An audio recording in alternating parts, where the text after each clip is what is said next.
Morning. Kind of last minute. I understand. That is me, Not sure who's around here. One person watching. This is public. 3. Okay. Wait for a few of you to pile in.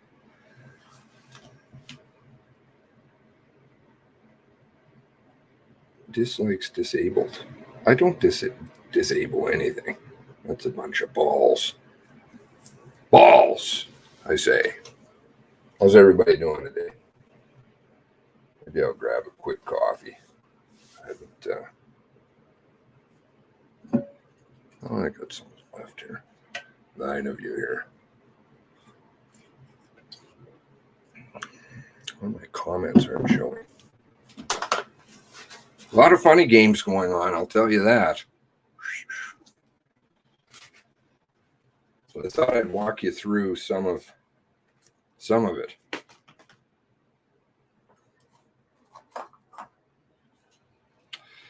Tonight there will be a broadcast,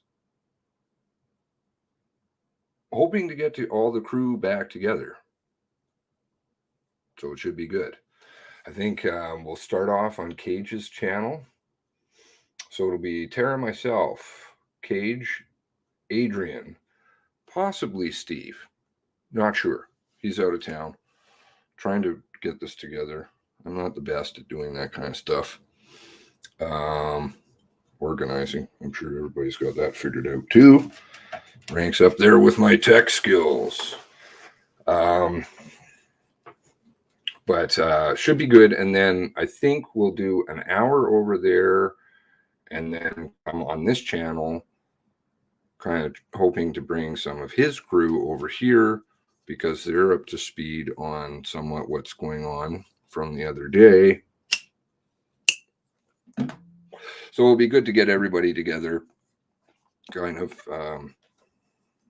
and have a bit of a chat about where we're at, where we've come from, and where we're going, what we're up against, maybe. How's everybody doing? So we got Ken, we got Nikki, we got Christine, we got Mark, we got Josie.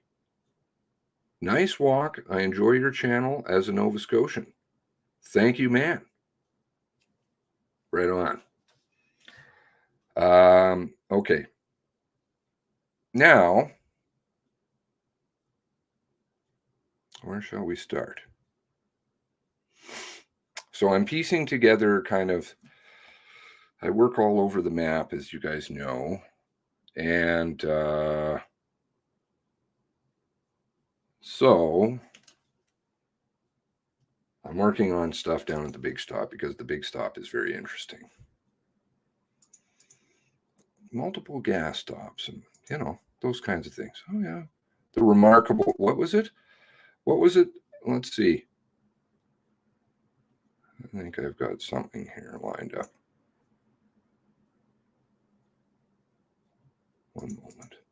One moment, please.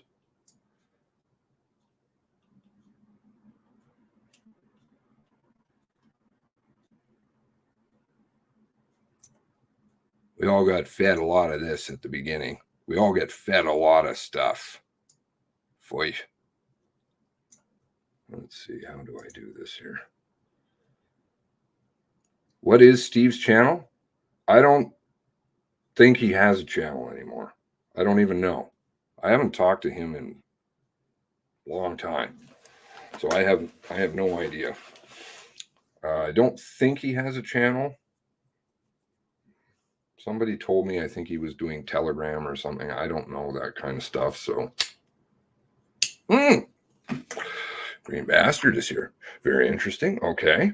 So Green and I were reviewing some things last night. Lynn McGrath. Hello. Elbray. Good morning. It's a good morning. It's almost noon, Nova Scotia time, isn't it? Yes. Frenchton's wondering what happened. Steve enjoyed his channel. Sensible guy. I think he's just really busy with life. I think. Caper, hello. Yeah, okay. So, see what? Glad for the Twitter follow. Hello, thank you. So, what did they feed us here at the beginning? Let's see. I'm going to use a video editing program. I understand the screen is small.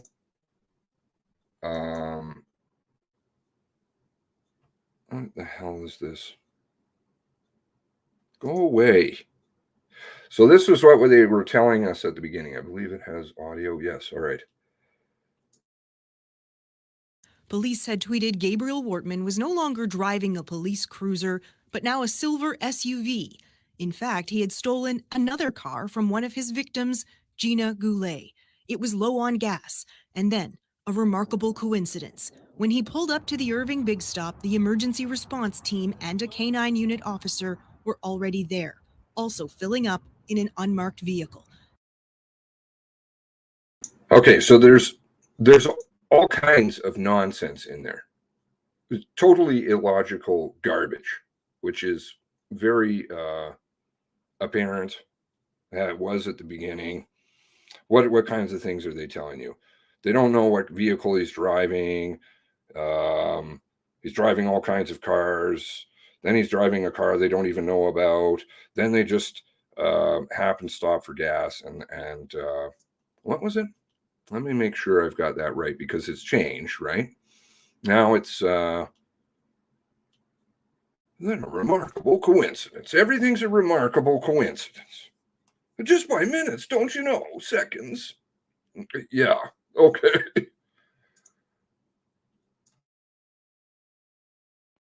In fact, he had stolen another car from one of his victims, Gina Goulet.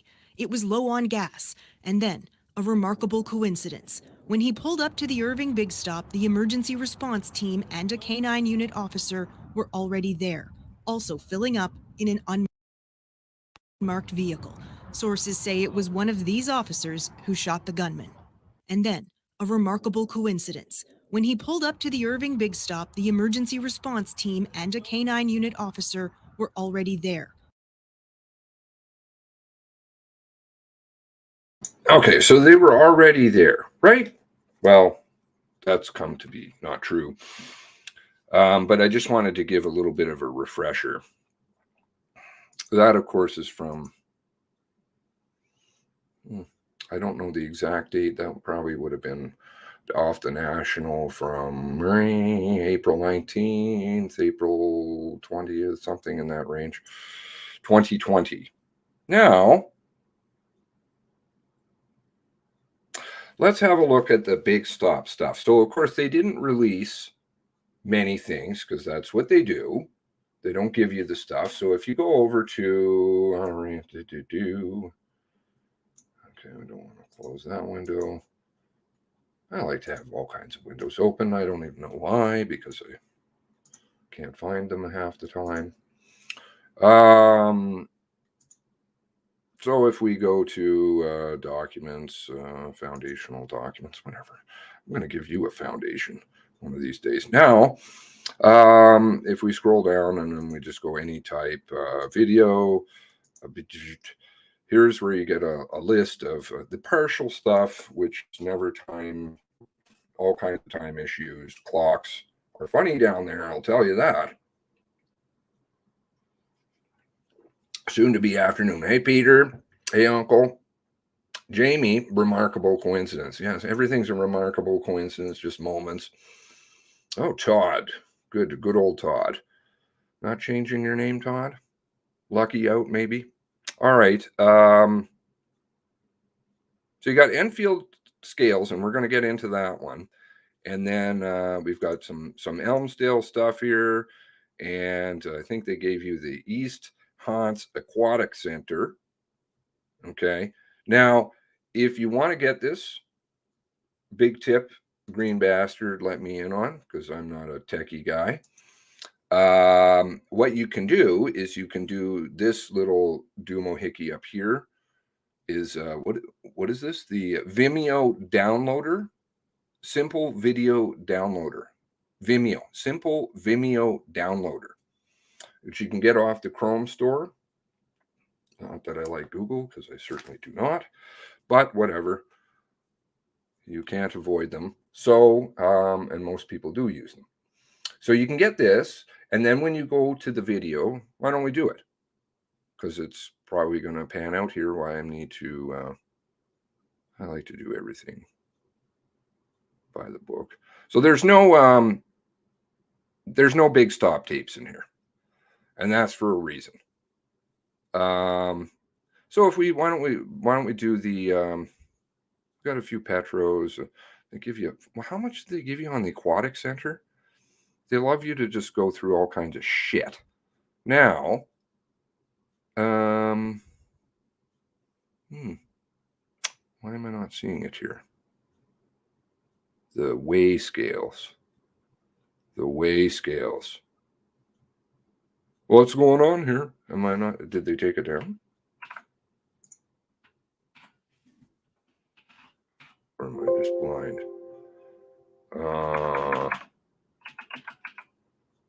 Okay, Enfield scales. Okay.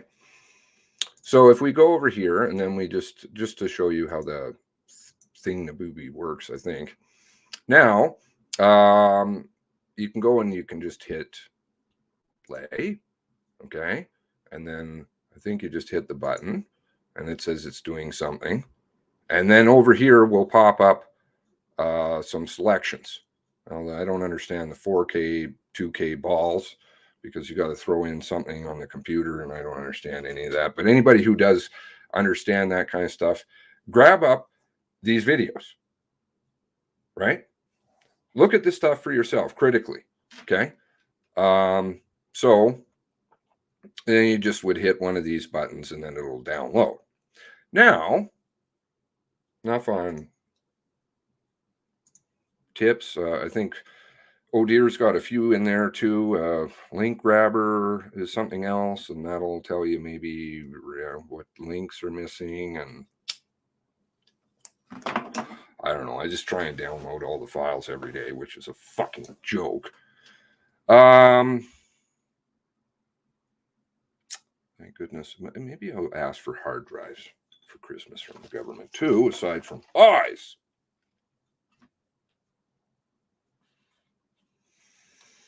Hans is like a bug. Ants. There we go. Okay. Ants. My apologies, Chris. My apologies.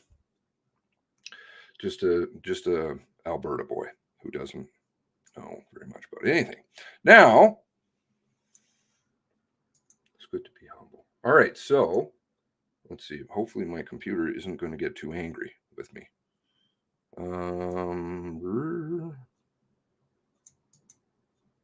Okay, so this is the, why don't we start with this one, the weigh scales. Now, the weigh scales, we had Darren at the beginning who was screwing up massively. I think, where did I put that in here? You know, he had his map, and he said, oh, blah, blah. Okay, this is all part of something else. He had his map, and he said, oh, you know, here we go. It's 11:23. You can go and you can find it. He literally says it, right? And I was bitching and whining when I saw the picture. I'm like, what are you talking about? It said 10:31 there, man. Can't you read? You know, like the red cars. And anyway, moving along. Now, these blue markers you see here denote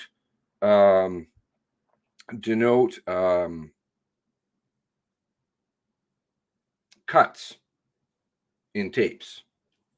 Okay.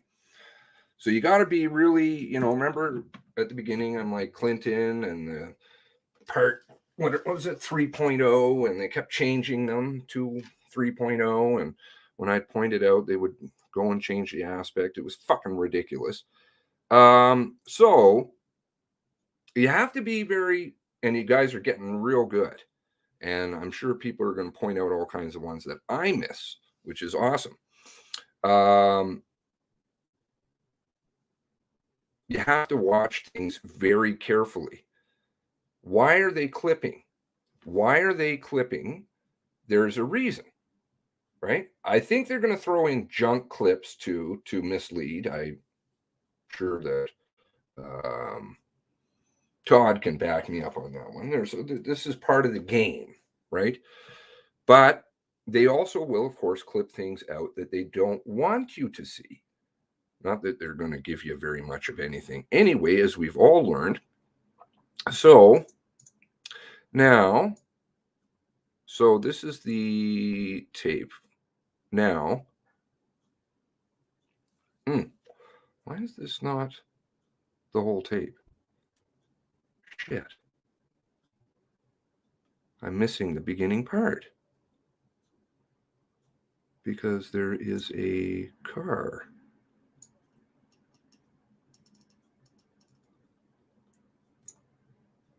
Interesting. Must just be my bad. Can I move this whole thing? And it's going to move the... Oh, shooty. Shoot.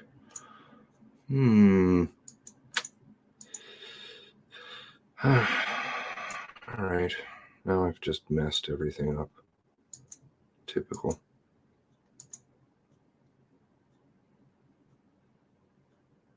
Is this going to turn out to be right?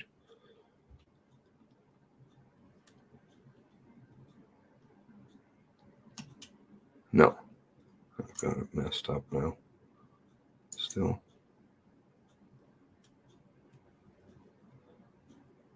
All right, anyways, we'll walk through it. So the tape begins with I think it's an SUV, a cop SUV, turning around. We could have a look at it. Oh, where's that? Why is things all out of place always? All right, search, not Leon. Fucking move along. All right, Enfield, Wentworth Market. Oh shit, here we go. Okay, so Enfield.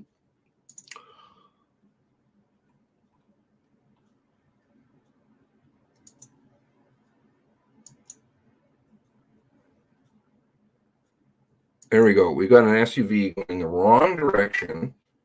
Okay. This is 52 minutes out, I believe.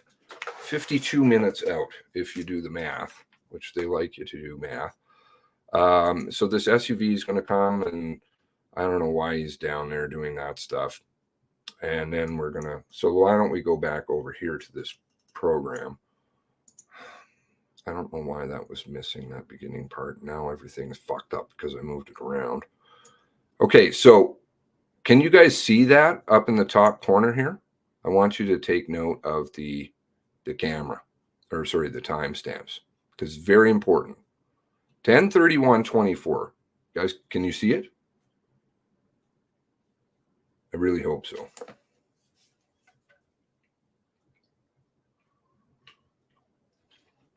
Please let me know if you can.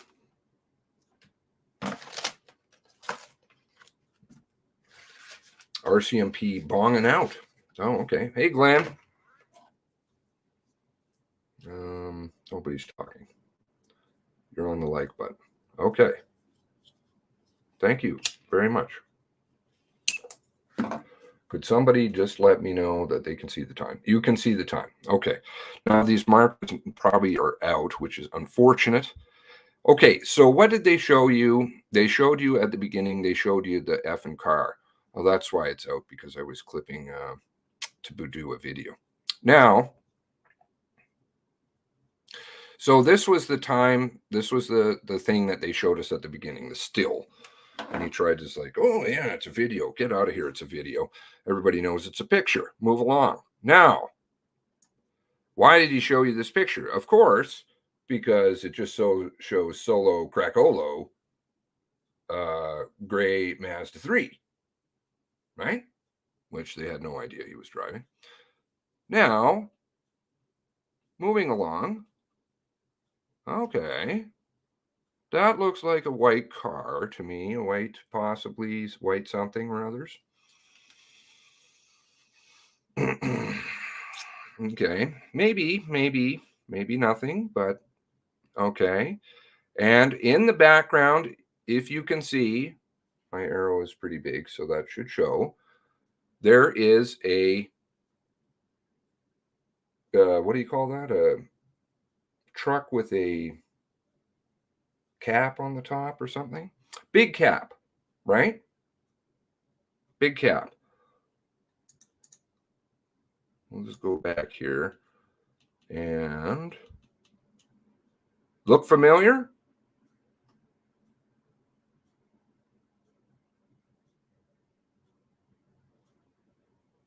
The time is incorrect. You mean in the 52-minute adjustment one?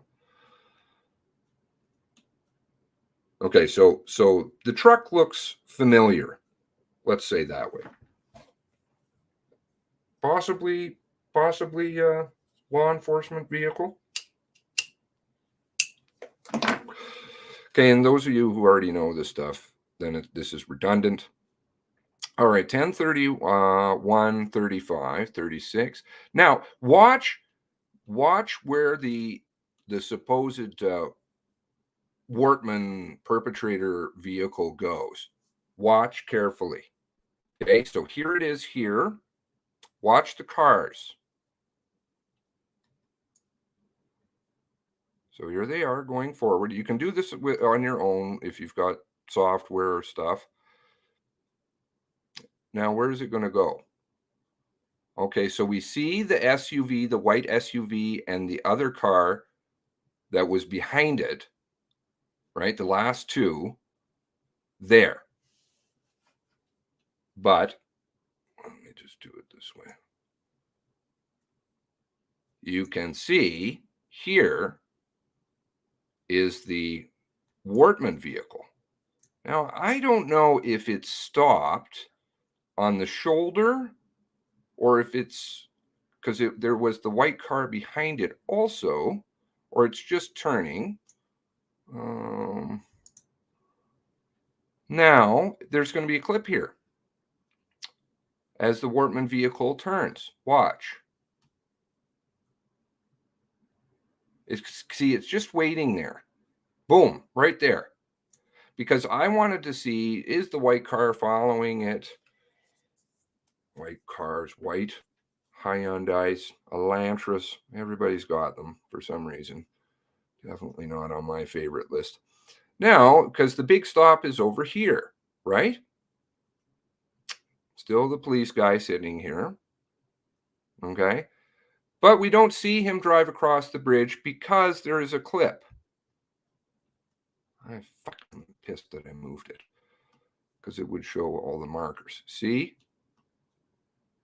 how there's nothing? It goes from, what did it go? 10, 31, 45, next one, or 47 to 22. Right? But, so you don't see him driving across, right? Okay.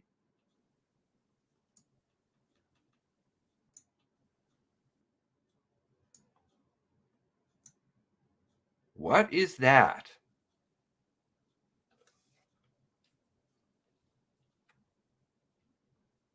This thing right here.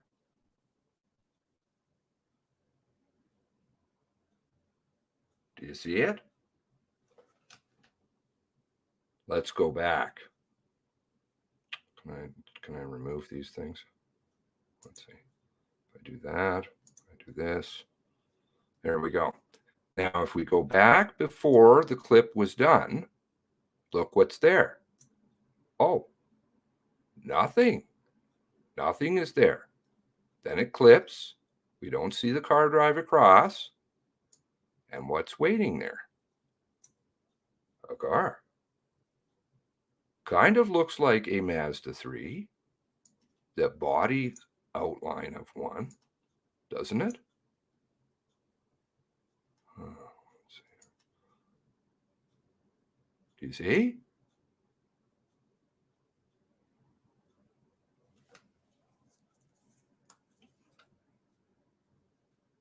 Can you acknowledge that you see it? Then I feel better. Not that I require it, but you following me?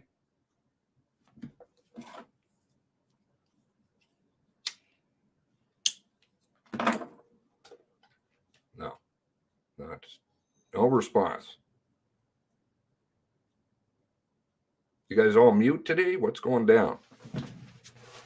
Are they muting the channel? That could be. Mr. Moneypenny's in here. Jane's in here. Welcome, welcome. I think I've said hello to everybody. I try to. Oh, I got a new comment. It's pointing towards the big stop. But does it not appear in similar shape as a Mazda 3, which wasn't there just a moment ago, right? Okay. Now, I'm going to zoom it back out.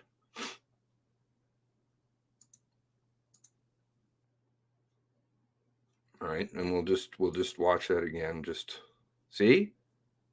Because you can see it sitting over here, right there, with the white car with it. Interesting, but whatever. We'll leave it there. And then you advance it a little bit, and then boom, it's there. Time changes. Looks like a Mazda 3. Okay, so now we're at 10:32:22, right? It's too bad I've got these markers in the wrong places now. What's that? Right there. Look familiar? This one?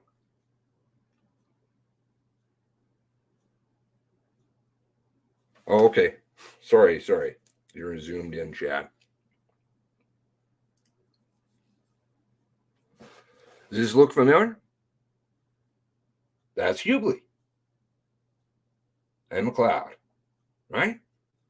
Who very much needed to go for gas, apparently with half a tank of gas. Earlier in the morning, I was hammering it on the keyboard.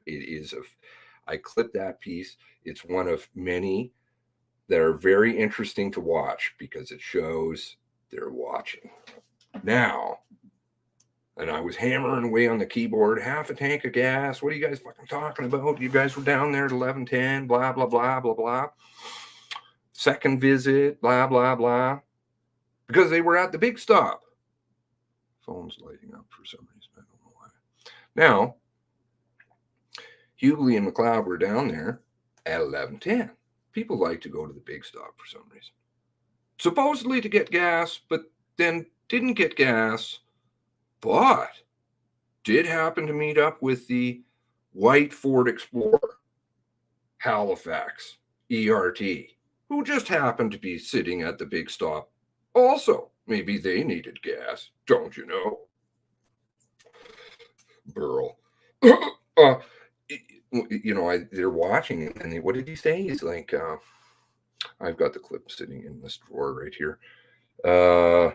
You didn't know that he would be down there beforehand, did you? I have to ask you. I'm like, oh, they're watching. Okay, now, so this is Hughley, and we still have over here what vehicle? Oops, sorry. We still have the vehicle, right? And Hughley. Okay, watching.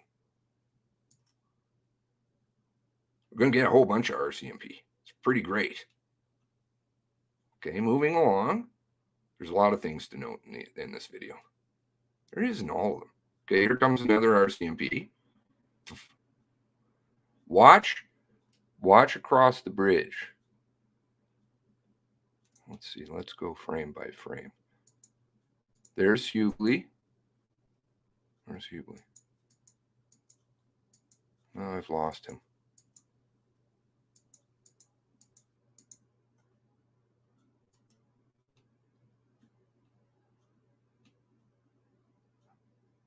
There's Hubli on the bridge, see? Okay, watch Hubli. Am I getting this? Am I going too fast here? I stretched it out, I think, so it will play. Let's just let it play. I made the time longer. So watch Hubli.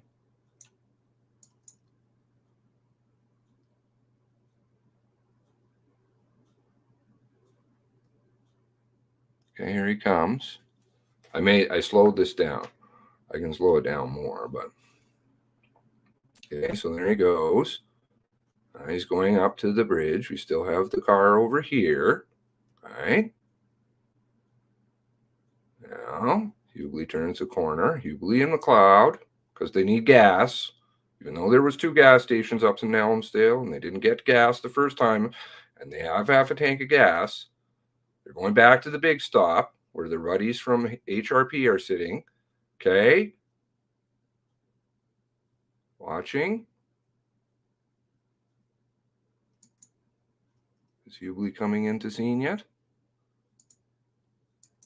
There he is, right beside the car. You see him? There he goes by. Car still sitting here. Still sitting here. Like sitting on the side of the road.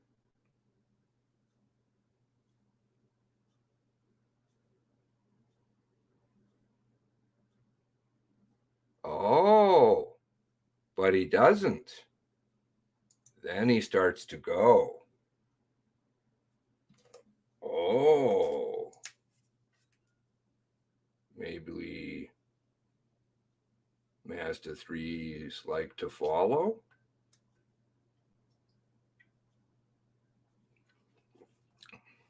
Did you see it?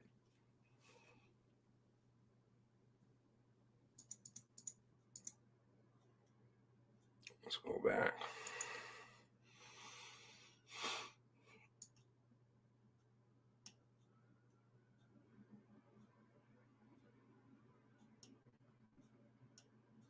There it goes. Do you see it? But it's sitting there. And it's, if you look at the time, how long is it sitting there? This is the thing. What does it start out at? 32. Let's go back when Hubli. We'll go right back to Hubli. There he goes. Okay, here's the second RCMP vehicle coming. Just happens to be needing gas too, I guess. Okay, so here's Hubli. Oops, sorry. The driving skills. He will come on scene. 24 seconds, right? Watch the time. 25, 26, 27. Okay. And you get to add in the time that workman, or sorry, vehicle, whatever. 25, now 8 seconds. 10 seconds. 11 seconds. 12 seconds.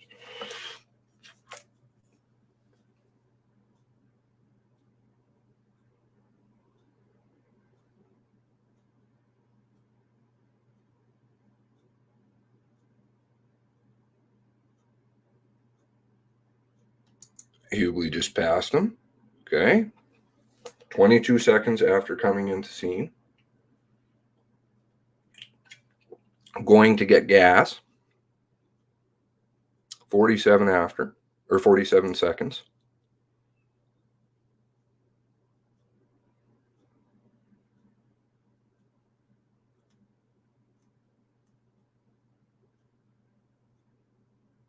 The other RCMP vehicle went to the other direction, but that's not what I want to focus on right now. And there it starts to go.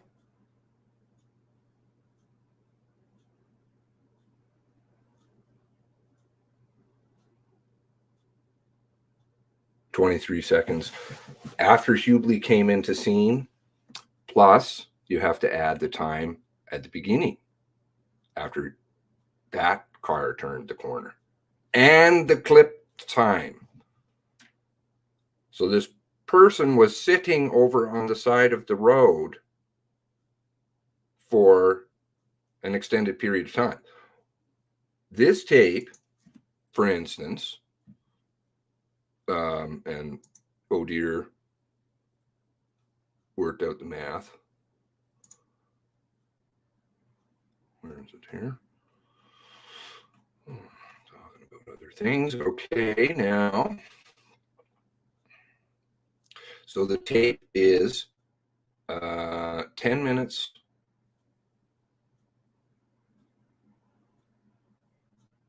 53-second time lapse on the tape. But they only show you 5 minutes and 30 seconds. Why? They can show you an hour of plus of aquatic time. Who cares? That's one clip. There's a view. Now,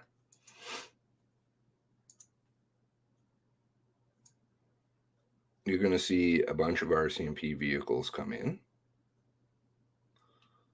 Watching the time, so I'll just kind of move along. I had this lined up.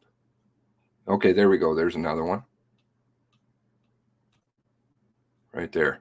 10:32:59. See the vehicle go poof. These are the things you look for in the background, but if you watch the time, you can see it too. But watch the background always. Remember the lady in purple coat right at the beginning? And I was talking about Clinton. Okay, so it goes from 10:32:59 to 10:33:25, it appears, right? Okay. Why that particular piece is clipped, I'm not sure. I try and figure out motive on these ones because that's where you have to go. Okay, more RCMP vehicles coming into scene. It's like they kind of, I don't know. Because if it's 52 minutes out, then that would put it at 25 after, which would be right when Hubley's making the call. You get a bunch of RCMP vehicles who have already gone through, plus the one at the beginning. No, it's not motion activated. God, I was listening to Vile, the Enfield, the lady on we'll play her clip too. That's interesting. Okay, so moving along.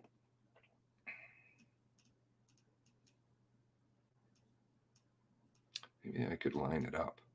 I could line it back up probably. Where were we at? Where was the clip before? This is pissing me off now because I don't have my markers. They're out now. All right, so 37 after we're at, right? I probably don't need to really dink around with the other ones, except for one. One is important. You're going to see this guy over here. He's going to go. Okay, if you watch, you'll see there'll be a cut and he'll disappear. Okay, see all the RCMP coming into scene? They told you that this was 52 minutes out, so okay, fine. Bunch of RCMP coming. The one that turned the wrong way, he's coming. Wow, they're all right there. You know why? Because they were all waiting over at Enfield. Could be any. Come on. Could be. It also could be. And frankly, if you're clipping tapes, there's a problem. Period. Period.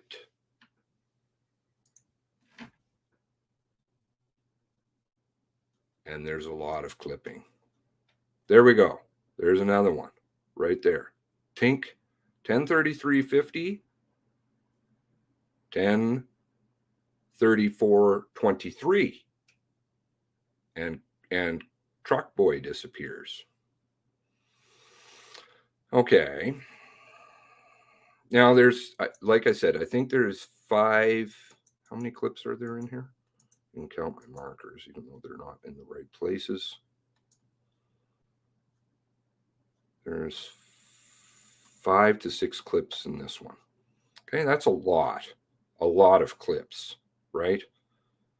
And you're going to, like, there'll be all kinds of RCMP just coming in. There's a white truck, which is interesting. I don't know if it bears relevance. I know a lot of people, and I'm not saying the white truck isn't relevant, but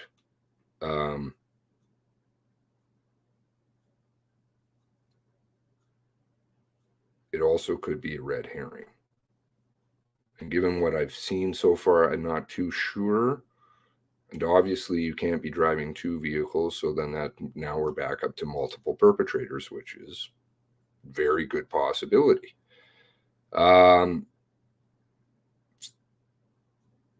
If you just keep watching it through, you'll see more clips that appear. There's more RCMP coming in, more RCMP coming in. They're just piling in now.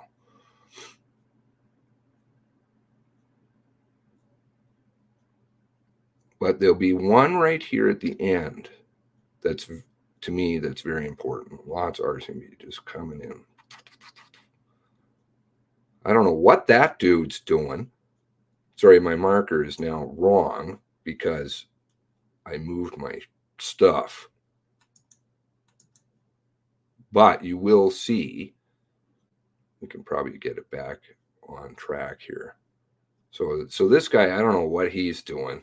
I think he goes back down to block off the road, but so maybe did the other guy. I don't know what the other guy was doing, driving the wrong direction to begin with. Now, watch there, right there. There's a clip. Okay.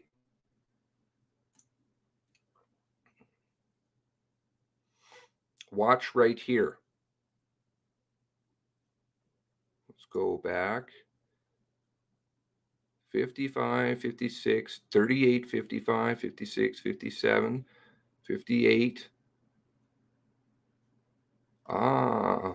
40, 56. But what's right there? Maybe it's just some rando guy standing in the road. Right? No. Because what's happening? Helicopter drop off. Right?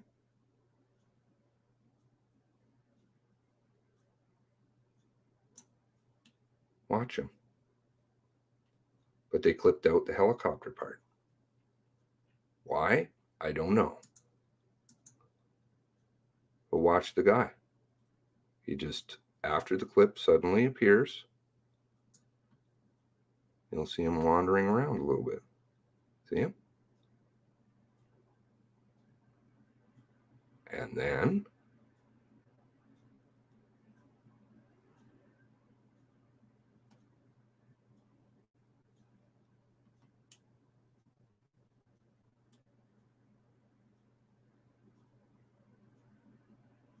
see his head right there. Okay.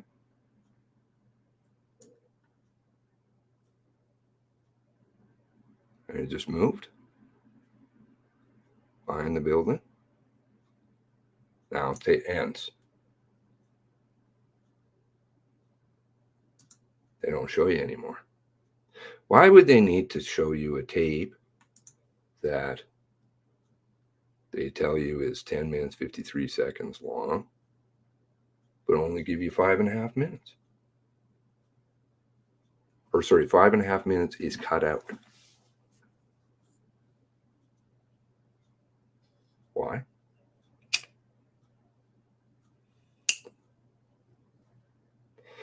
Couldn't they just show you the entire tape? Couldn't they just tell you where, I don't know, important things are in the entire tape or whatever? Okay. But is it reserved for something like that? So I'm very interested in what's going on down at the big stop, because a lot of people seem to go to the big stop. Morrison goes to the big stop in the morning. Remember I told you about the 3 minutes? And Lori Ward with the 3-minute busy on call timestamps on their GPS.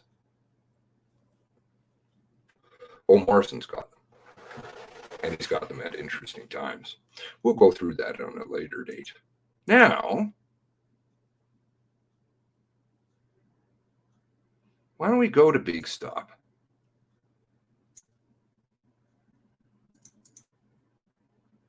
I was clipping things out of this video because they don't show you, of course, right, the videos.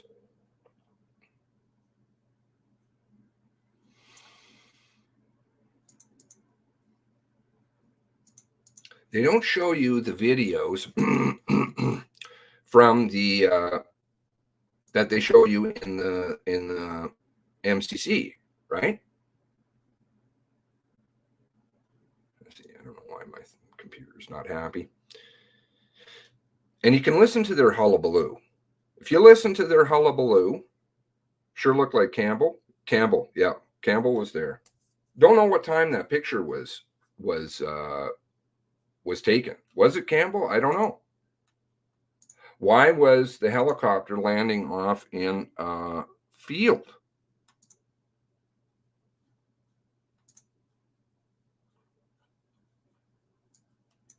Now, I could swear I saw a different place that the helicopter landed, and somebody told me other place than that, which is fine. I'm going to get fed different things. But I thought it was over by Milford. But funnily enough, see, this is where I had it. Somebody told me that it was over here, which is south of Milford. But for some reason, the helicopter landed here for 2 minutes. And you've got Josie and Lawless, supposedly. Not sure what that's all about. And then it leaves, and it arrives down at the big stop. Now, obviously times can be out. They're at the weigh scale at 11:31. According to their GPS. The helicopter stopping, which they clipped out. And then all you see is the guy on the road. Why? Is it important? Is there something to be hidden from cutting out, say, the helicopter? Is there something to be hidden from tracing Wortman's car? To Caper's point, yes, exactly that. They don't want you to see how that car ended up there on the side of the road, because then they can throw out the argument, well, it could just be anything, couldn't it? But you know better. That's why they clipped it, right? They don't want you to follow the path of that car because it will go there. If they weren't worried about it, then they would just show the car driving off. They don't want you to see that Hubley goes in first, and then behind him comes the Mazda 3. Make sense?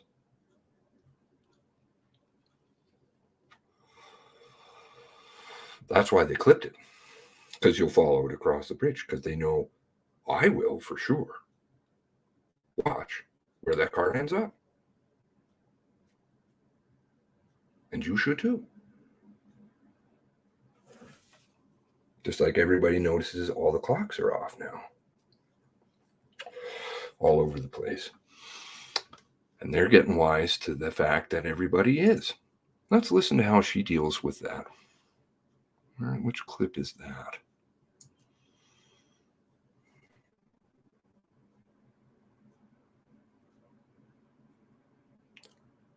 All right. Okay. I want her to talk about it.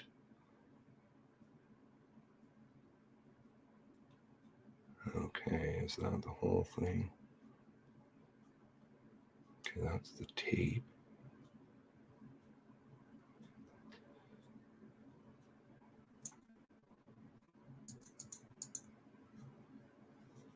Listen to their wording careful.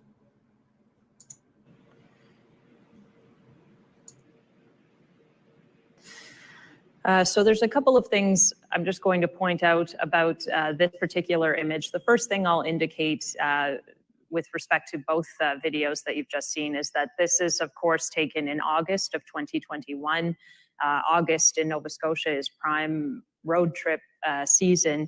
The traffic that you see in the parking lots and on the highway are not reflective of the presence that was around on April 19th, 2020, which was, of course, during a lockdown in a pandemic.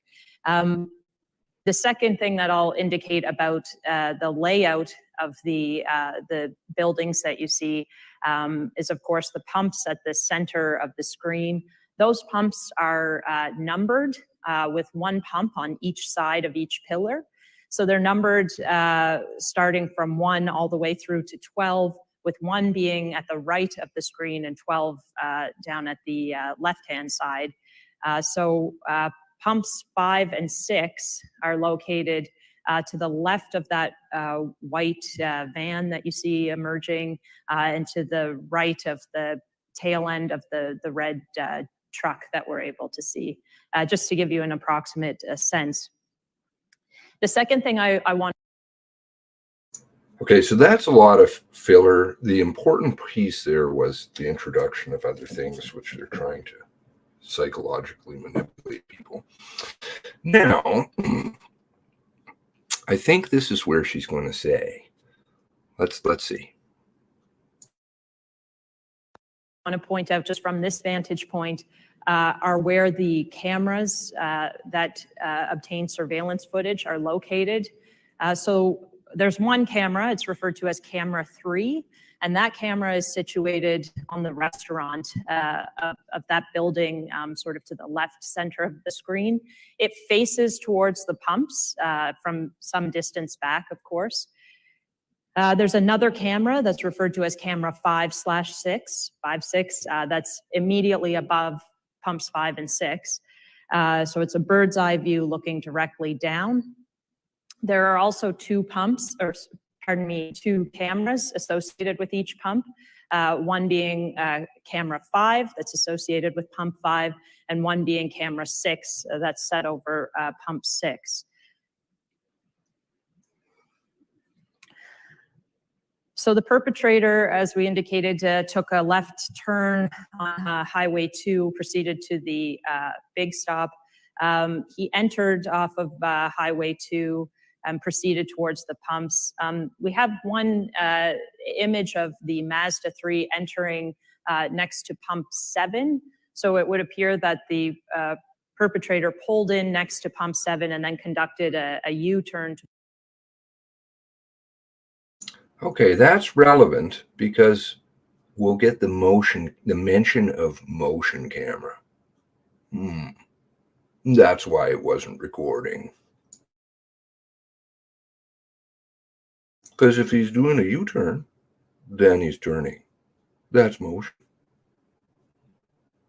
But of course, you know that the camera is recording the whole time. And you know that there's lots of cameras. To pull around to pump 5. You'll see that image as we continue along.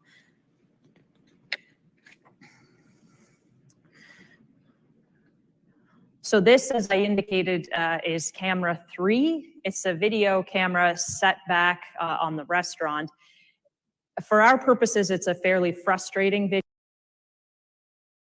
Listen carefully. She's setting you up.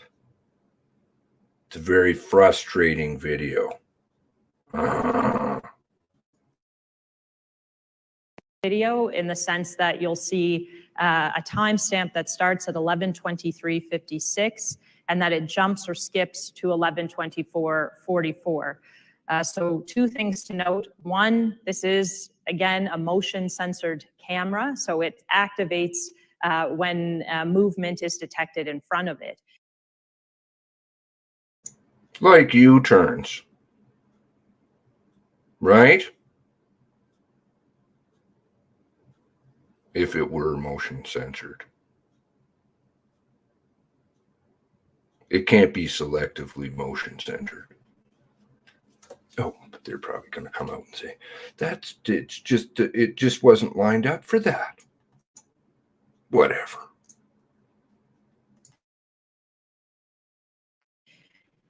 Two, the second thing I'll note is that the surveillance timestamps on each of these cameras don't align with one another. Use the gray cells. They don't align with each other. Excuse me? On the same system. Let's not even touch that one for right now. I do believe that they're using the same system, but irrespective, you know, just all of this setting your mind up. Oh, it's very frustrating, of course, that there's a missing piece here. One missing piece, right? Okay. So it becomes a bit of a frustrating mathematical game to piece this together. More psychological babble. It's just a frustrating game. Math, you know, we'll help you. We're the poo-poo MC.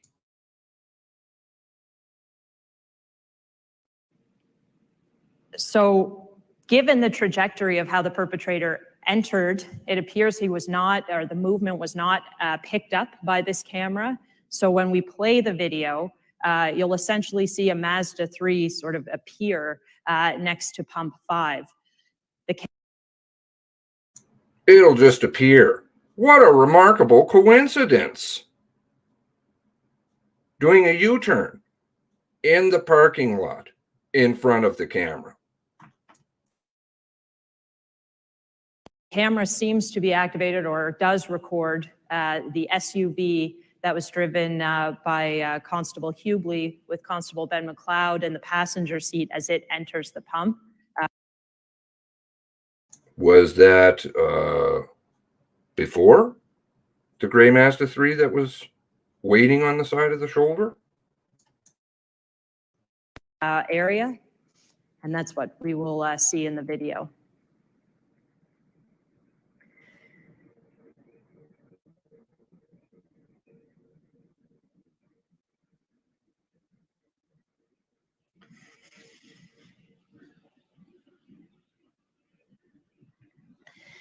So again, because this camera is set this far back, it actually doesn't contribute very much with respect to what we see with relation to the events that took place. However, camera 5-6, directly above the two pumps, does provide a little bit more insight into the events. Okay, so I'm going to not go farther at this point in time with that, other than we'll go back. Remember, there's one piece missing, she said, because of the motion camera, which didn't work even though there was a car doing a U-turn right in front of it. And something about math. Derp. All right, now let's go back. I slowed that tape down. I cropped it out and slowed it down. Where is it here? One moment.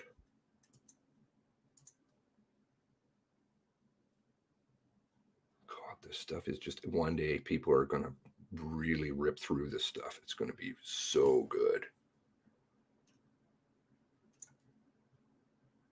One moment. Okay.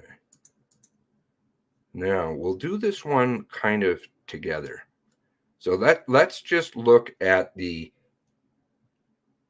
normal version of it again. Okay, so I've taken it and cropped it.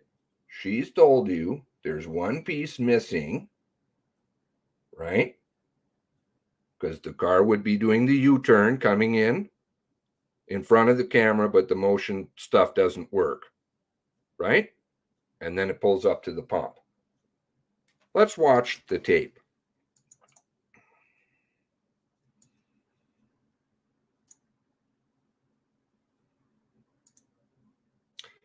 Okay, so I've slowed it down.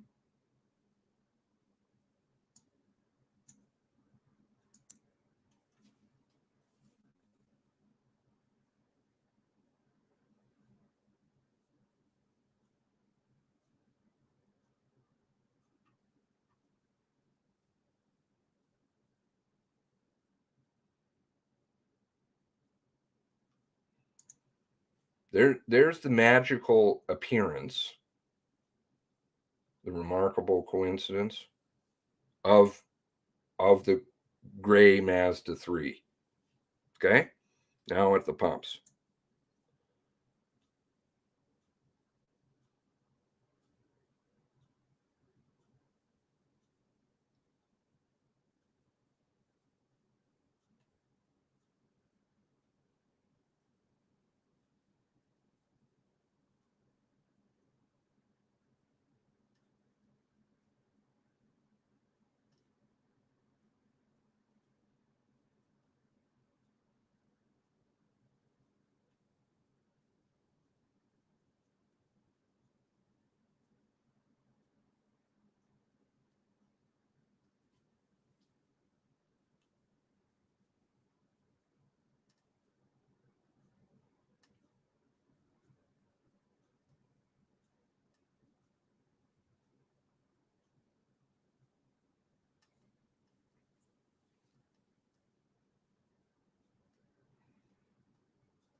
The blur, oh, that's the vehicle coming in.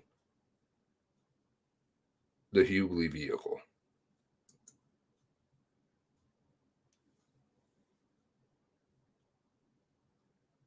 There we go. See, it's pulling up.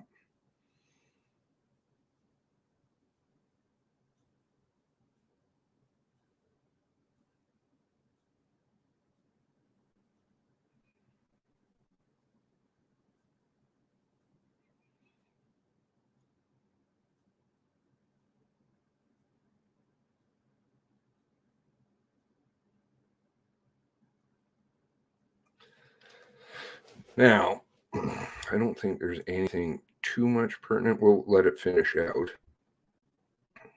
And I can definitely upload it. There we go. Okay, so it's still, well, it's interesting. It did come to, looks like it came to a stop, and then maybe it moved a little bit.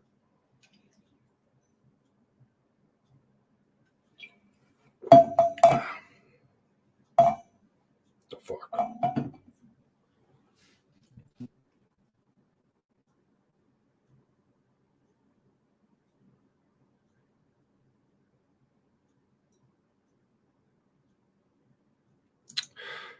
So that's the entirety of the tape, slowed down. Now, she told you there was one clip in it, right?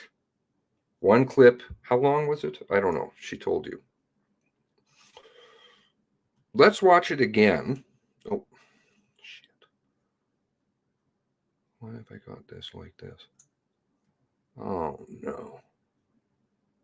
Well, that's fine. We can just do it with the other one. But I have the, well, it's fine. I'll do the math. All right, so now the timestamp is down here. It's very small.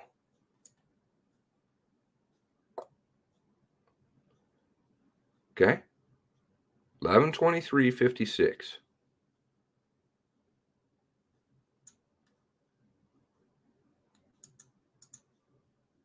Let's go. I'm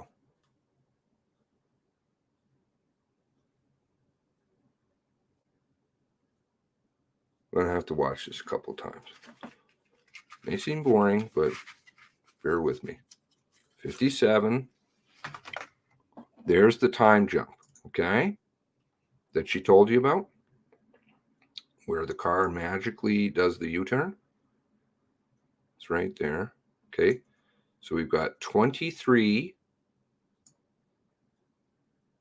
57. Oh, I think it says 57.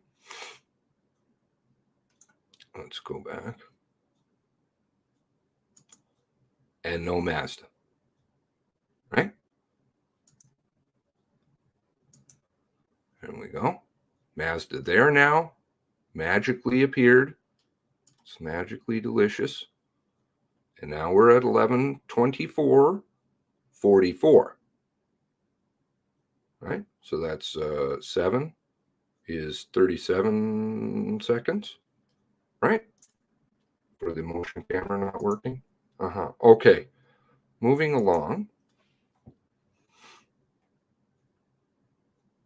46. I'm not sure if you guys can see this. I can't zoom it in. We can play it through with the entirety of the zoomed in, which is where you'll see it more. 46, 47,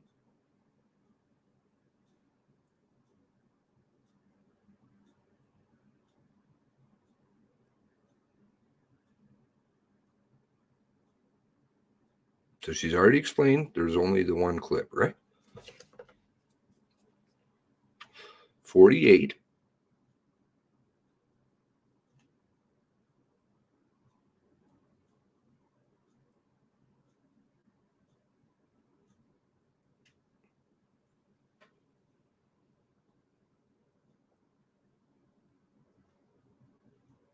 'Oh, what just happened there? Did you see it? No, probably not. But oh,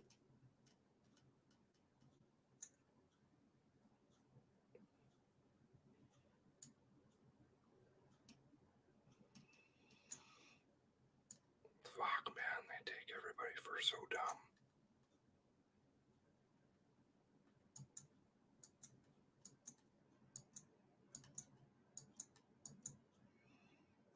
Fuck off.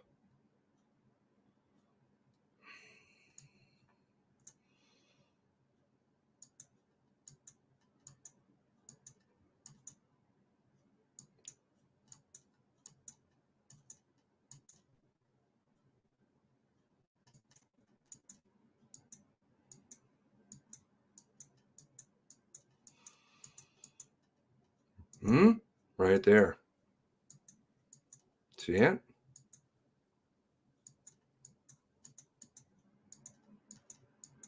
They clipped out 3 seconds.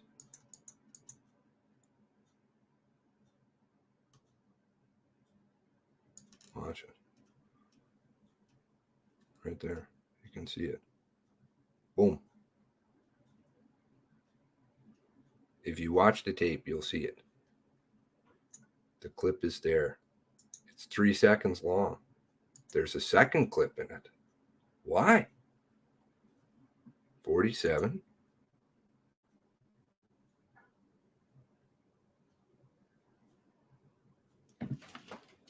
48. And you'll see the blur.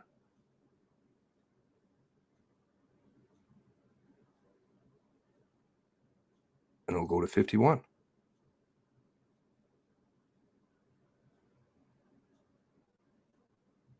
There you go.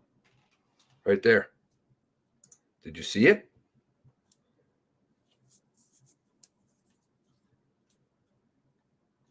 Why are they needing to clip? And it's right when what?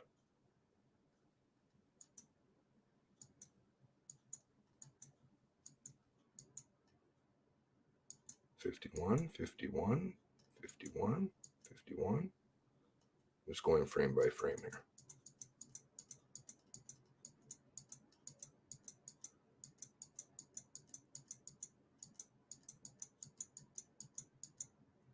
Devil's in the details. I know it may seem like, what the fuck, man? But it's there, always there. And that's what pisses them off. People who can see it, because they're not duped by dumbness. Because they think that you're stupid. They think you're not going to notice. There. Why? Why are you clipping things?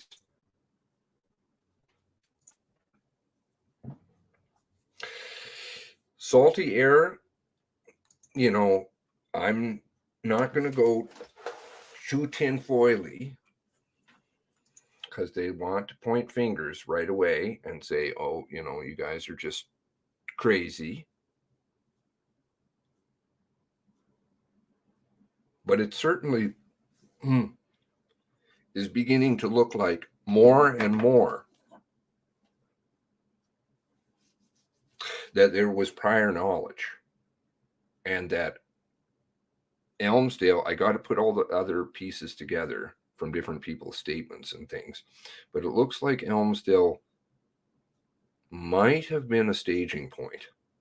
And this was why the entire time, you know, those of you who have been on the channel for since the beginning, or know the videos since back then, with the Saltwire article that came out about I think it's called Brewcraft.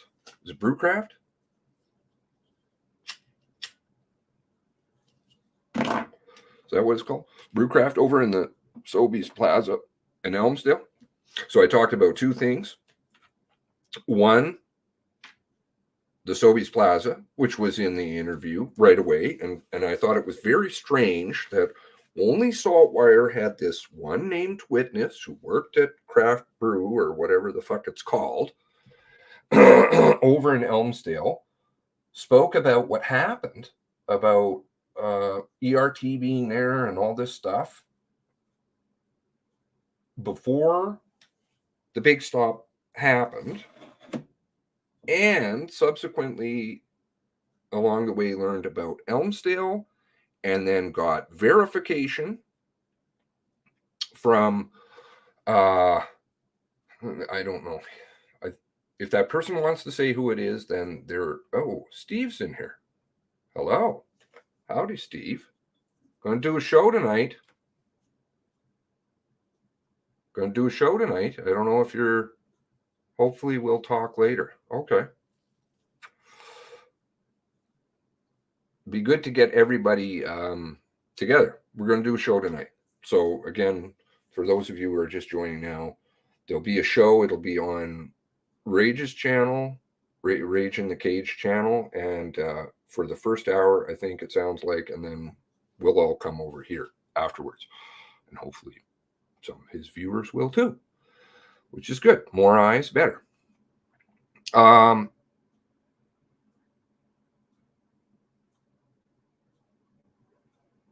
So subsequently along the way, learned about the Petrocan quite early on, and then got proof from somebody in here, more proof. I think I had the photo from Facebook from Colchester Fire or something like that. Either I'd come across it or somebody had sent it to me. I can't remember. God, scrolling through everybody's Facebooks. What a disaster. I hate that place. But there's lots of things to be learned. Anyway, and came across the ERT vehicle, the TAV, getting fuel. And I was like, well, that's right across the highway. What are you guys doing? Why is there no mention about this? And then somebody in here got me video and pictures from the Sobeys. When? And then I started going on it. That was March. What was that year? Nobody wanted to touch it. And I was like, what the fuck is wrong with everybody? Why does nobody want to talk about this? Finally, I don't know how long that was. Months and months. It was when there was a tape that came out, right? Oh, that made the news and everything. It was all really important then. Not important when it was here. Never important here. Nobody wants to talk about anything that happens over here. Ever. So, then we had confirmation of the Petrocam. But nobody ever wanted to talk about the Sobeys. And I'm like, but you guys are right across the highway. So you're going to 2 gas stations, 3 potentially, and the Sobeys up in Truro, and the Sobeys down in Elmsdale. And I'm seeing a pattern. 3 gas stations. Seems like you like to go to gas stations. But now I've thought about it a little bit more. Elmsdale. Gotta look and prove it. Because the proof is in the pudding. Elmsdale, Truro, there was a call. And funnily enough, one of the officers said, well, how do we know that this isn't the gunman setting us up? And it turned out that it was a false alarm. Same time Elmsdale Sobeys was happening. And I think they were saying they were confused. But were they? Or were they staging for this? And that's why they never wanted to touch it. Just a theory. I'm getting the proof together, but just the theory. Lots of people like to go to the big stop ahead of time. HRP was sitting there. Where's HRP's channel, by the way? The one that McLeod and Hubley were on. Where is that, by the way?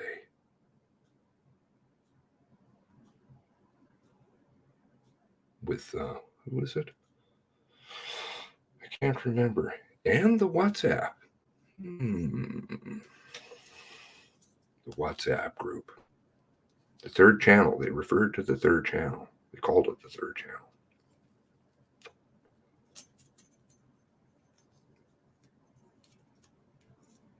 Why is HRP sitting up at the big stop all ahead of time? Why do you need to go for gas, but never get gas? 3 gas stations, potentially 4. But you really like the big stop, don't you? 16 minutes later. Something stinks bad.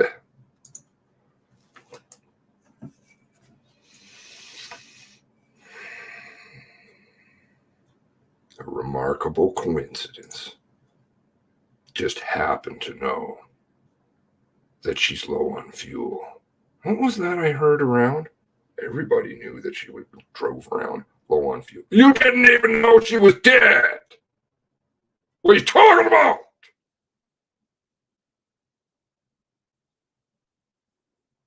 Just like they said in the CBC piece on the National. Well, they were tweeting out about this car, and then they thought he was driving this car, but remarkable coincidence, he was driving this car. And, well, you know, the guy who was just at the gas station 16 minutes earlier just happened to come back for gas. And that Workman drove up. Wrong. He didn't drive up. He was sitting there. Wikipedia fixed. Macmillan fixed her article. I wonder if they fixed that still. The reference, I used to go back to the reference. Let's have a look and see, because I'm curious.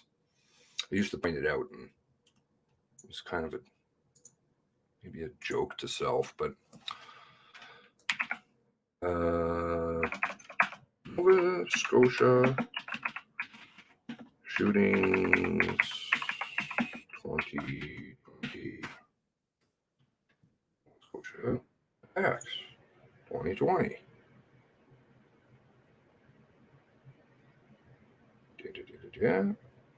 Where's the tax? Wortman's death. Over 13 hours. I don't use this stuff. Otherwise, I would update it myself. After police began pursuing, Wortman stopped to refuel. Everybody knew she never had gas. Why would Wortman know that? Flawed logic. Big stop in Enfield. At the time, 2 RCMP officers were already there to fill up on gas.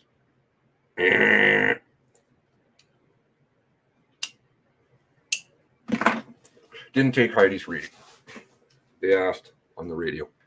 Didn't take it. Repeatedly about it. Is she missing her radio? No. Okay, so already there to fill up on gas, having parked next to the vehicle, unaware that he had switched vehicles. Come on. Come on. You know. You know how long they took. You saw them drive up. Come on. It's just logic. One of them spotted Wortman, who was noticeable bloody wound on his forehead. Sweaty t-shirt. But I thought he was wearing hard body armor. He might have been. Right. Might have taken it from Heidi. I don't like to point fingers, but the logic is flawed. When the officer recognized him and alerted his partner, Wortman raised Stevenson's sidearm where the officers fatally shot him. Was he raising it to his head as, was it McLeod that said that? Or pointed at them, like Hubley said, who could observe everything in a split second right after he got out of the car.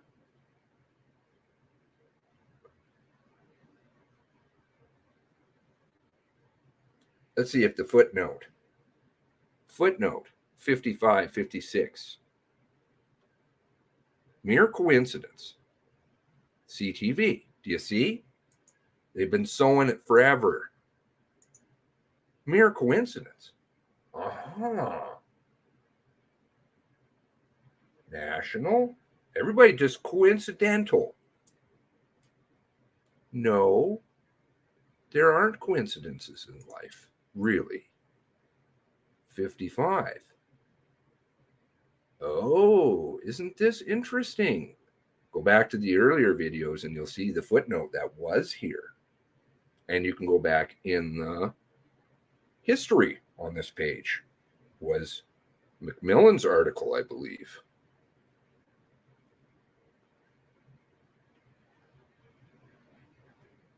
Is it this one?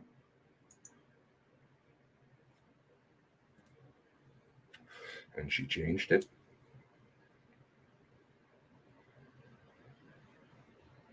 The archived version.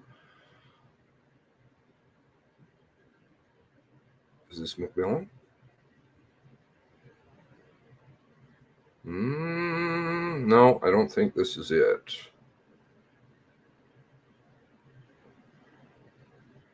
And they took out the stop for gas business. No, it's not this one. No, they removed it. Interesting.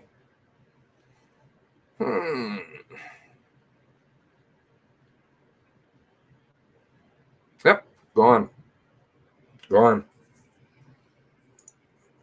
So not only did they change the article and remove that portion, and those of you who watch the channel since the beginning know what I'm talking about because I pointed it out a few times. I used to laugh about it. Go back to the archive version. Well, now the footnote's gone too. Maybe the article's gone too.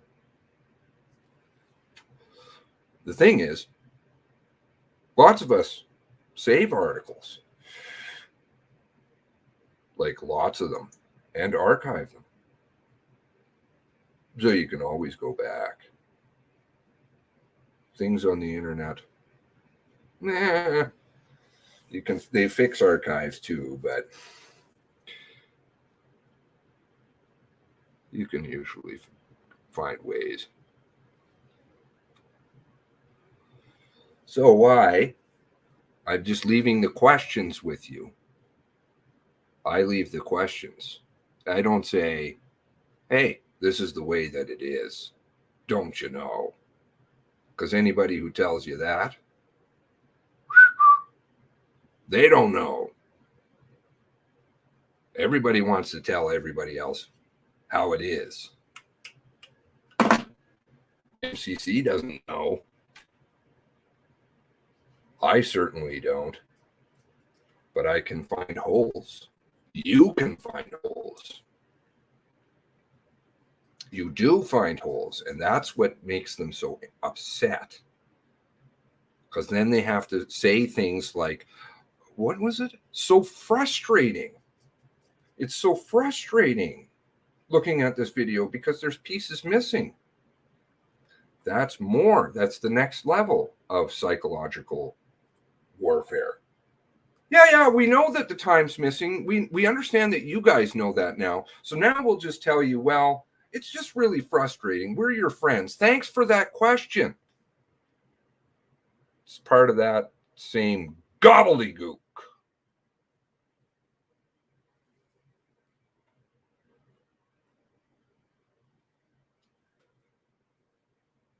Media. There's a picture here.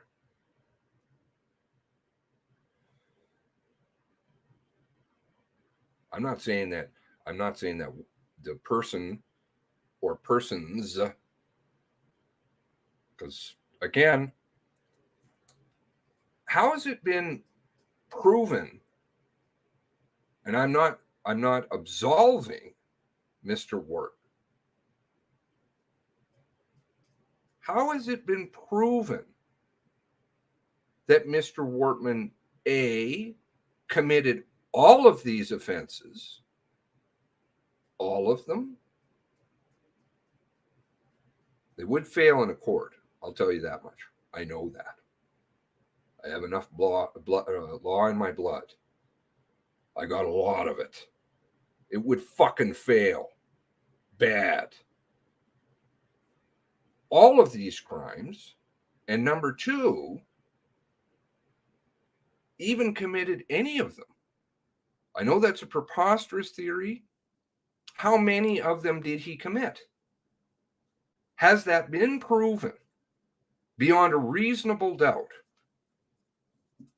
I'm not saying, go off and say he didn't do it or blah, blah, blah. I'm saying ask for the proof. Ask for all of the proof, not just ask for it. Demand it. And you know what? Demand it of the MCC. Everything. Because if they have the power to subpoena, they don't need the little fucking gray footnotes that say we asked for stuff, but we haven't got it. You have the power. Don't you want to use it? Or do you want to show tapes to the media the entire time, give them information the entire time, just so that they can't tell anybody? So that they can what? Spin out articles that favor you, like some have.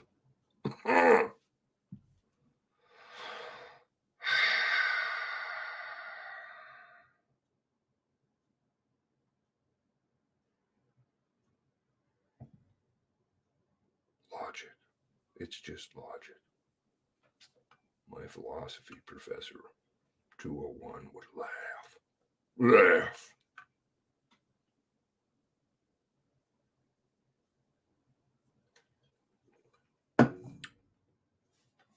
Let's see what some of your comments are. I don't want to go on too long. Just pointing out again, and I'm going to go through because that's what I do. Pretty much all day. I'm going to go through each tape.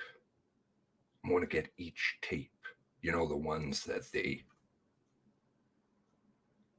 show you, but don't post on their website. We're going to do this, and we're going to do it together because that's the way it should be. We got a group together here. Naysayers and stuff, people are doing things on their own. Fair enough, people can do stuff on their own, I suppose. You want a naysay? There's a problem. You don't kick people who help you change your tire. Ever. Logic. Motive. It's called Chill Street. Yeah, Chill Street brew, the lady. I know I've got that article somewhere here staved aside. What was it?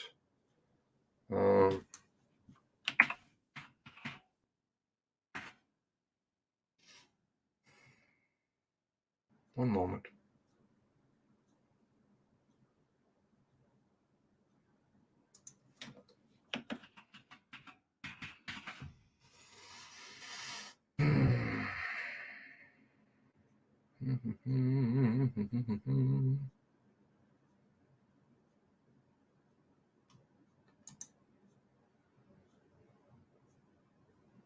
No, I want Chill Street specifically.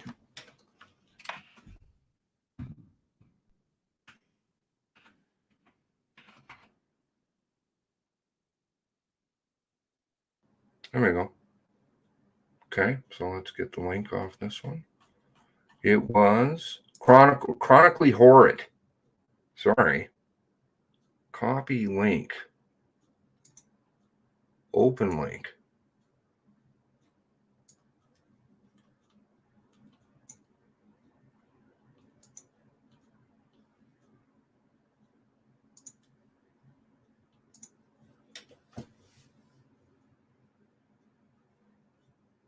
I got a parade. Got a parade. Where is it now? Did they remove it?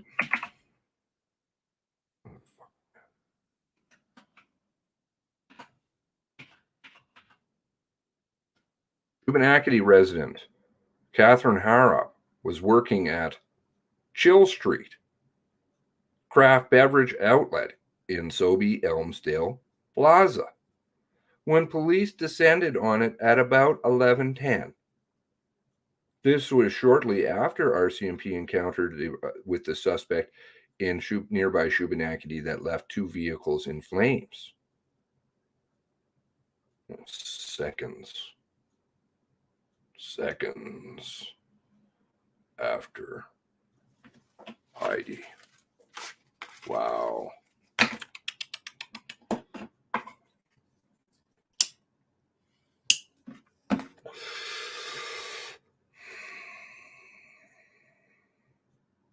Quote, two of the armored SWAT vehicles pulled up out front, and a bunch of officers in camo got out. Two of them came to the Sobeys. Others walked through the parking lot. The ones that came inside told everyone to go into lockdown, lock all doors, turn off all lights, and stay away from the windows until they gave their go-ahead to open up again.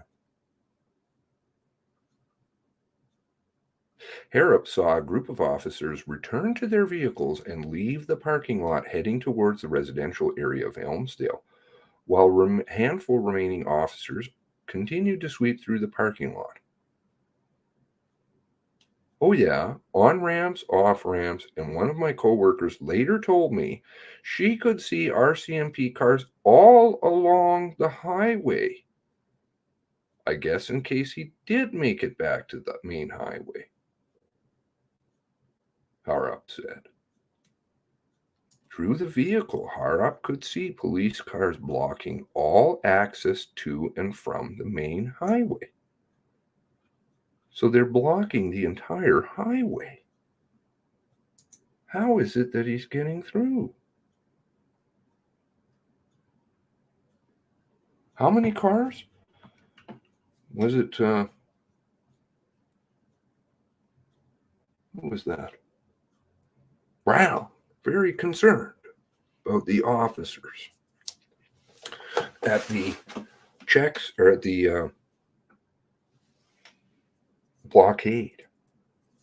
Haven't quite figured out, because I believe there's two. He speaks of the one by, I think of, no, he infers. Elsewhere they speak of one between Lance. 7 cars. I think it is.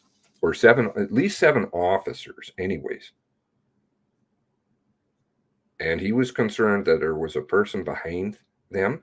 HRP in camo. In a white truck. Why are you there? Why are you having meets at the big stop 16 minutes before this all goes down? Stinks. Stinks. Stinks. 5 or 6 cars.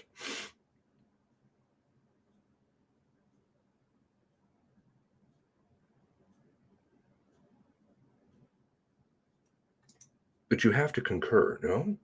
It certainly has a smell. A bad smell.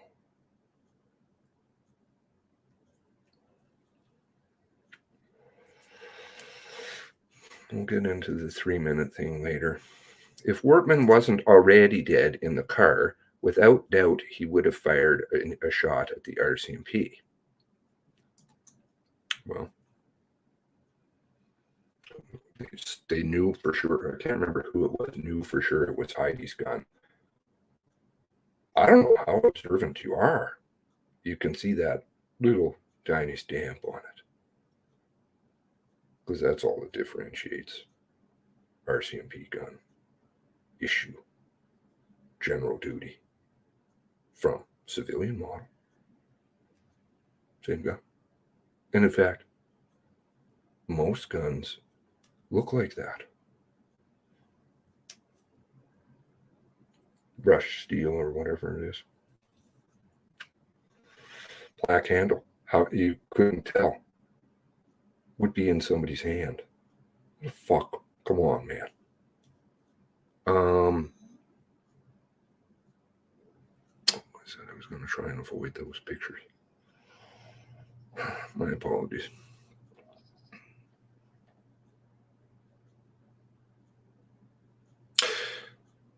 When I was doing, I don't know if I have that open. I maybe will throw this one in at this point in time. Oh, that stuff is there. Now, where is it here? Aha. Come on, there we go. The Wortman autopsy, right? Let's have a look for that. What did they call it? Great eyes. Picking out what's deleted and what's not. Which one was this? COM 000-37460.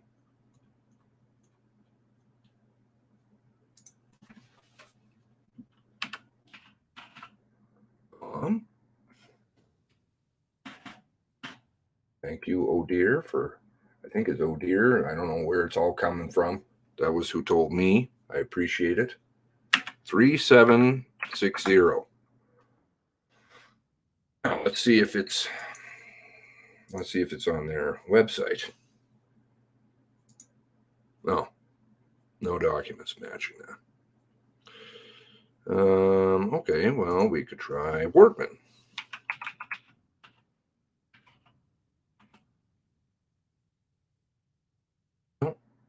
Nothing. Okay. Well, that's fine. Where is that here? I just had it. Bink.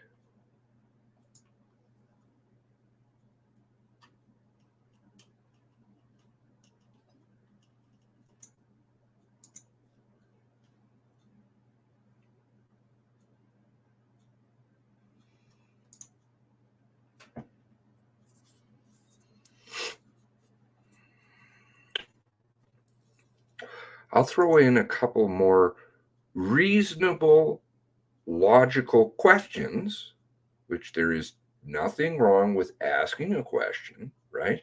So this is the document that they had deleted. Gosh, the war room down in Ottawa, they've been pissed. Now,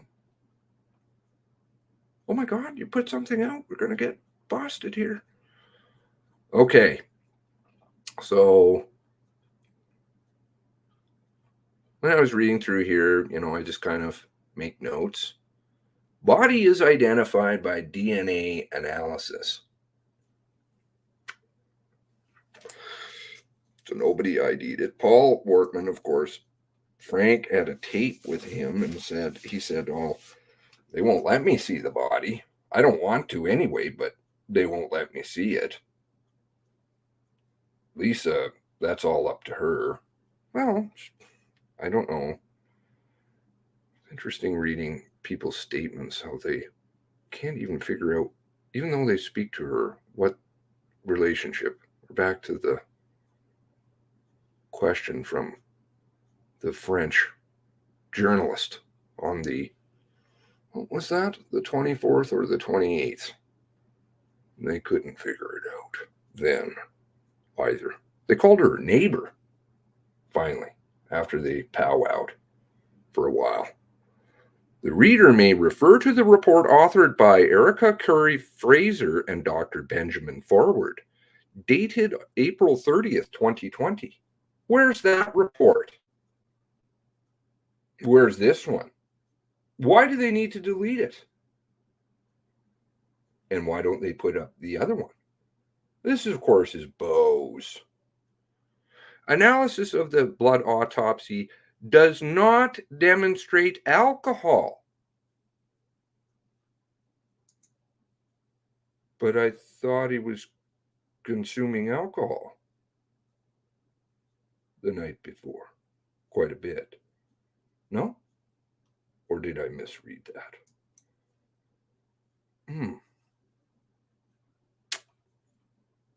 Following people. Me. Okay. Don't mind me. I anal about English. Scene attendance. I attended the scene April 19th with Kevin Colpitts. I endorse Mr. Colpitt's report. The scene findings and scene are recorded by medical examiner application. Can't quite figure out what Mr. Colpitt is. He's a death investigator. But I'm not sure if he's employed by the medical examiner office. Aha. Yep, you're skipping ahead. Following items seized by police. All clothing unspecified and personal effects inventoried elsewhere. Inventoried elsewhere. Not specifying what clothing the person is wearing. 2 wallets, unspecified. Whose? Though they say it's Sean's wallet and Wortman. You'd think they'd specify that. Fingernail clippings. Oh, where's the DNA? DNA. People are going to fight to survive. Give me one moment. I'm going to grab a coffee.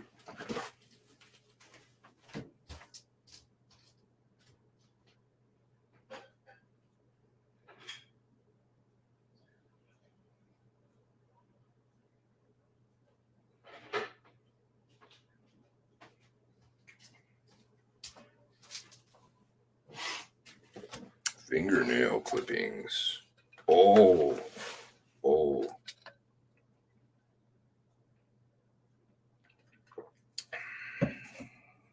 Answer the question. Were they tested? Nobody asked. Lawyers are watching. MCC's watching. I hope somebody asked the question. A number of photographs were taken of the autopsy at my direction. These are available as 186 consecutively numbered. Oh boy, a lot of photos. That means lots of proof. Graphic, trauma, harmful. Oh, I call it a skirt. That's what I call it.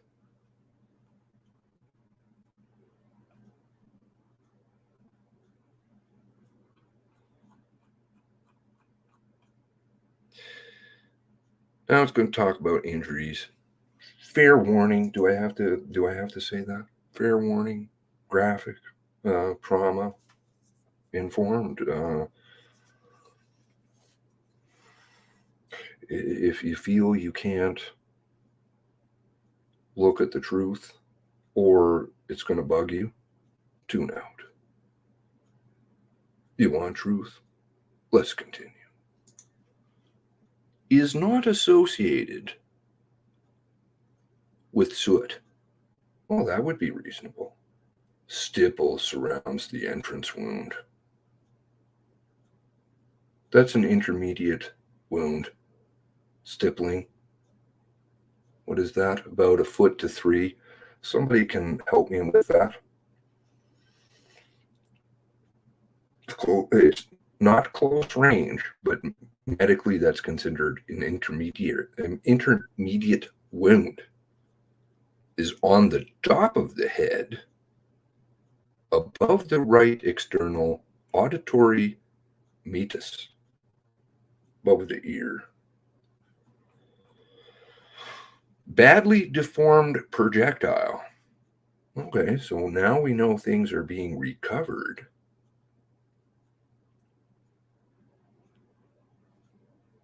There we go. The wound track is associated with, the Bose terminology. What is it? The one that's not in any medical. The one that they threw out there before. About him, the mechanical disruption, which was kind of really just to explain how Heather wouldn't feel anything. Nothing to see here because she had mechanical disruption.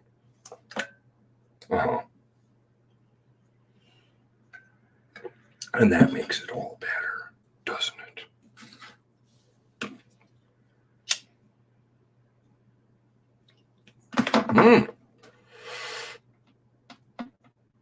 Yes. Interesting. Very good question, Glow.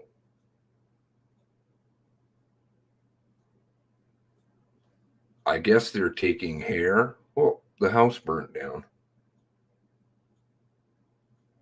I don't like to do their homework for them and tell them a plausible explanation. Dental, I guess they maybe got something from the dental business. Though there will be a paper trail, of course, to confirm that, which of course could be A-tipped. Right? Because you got to have the DNA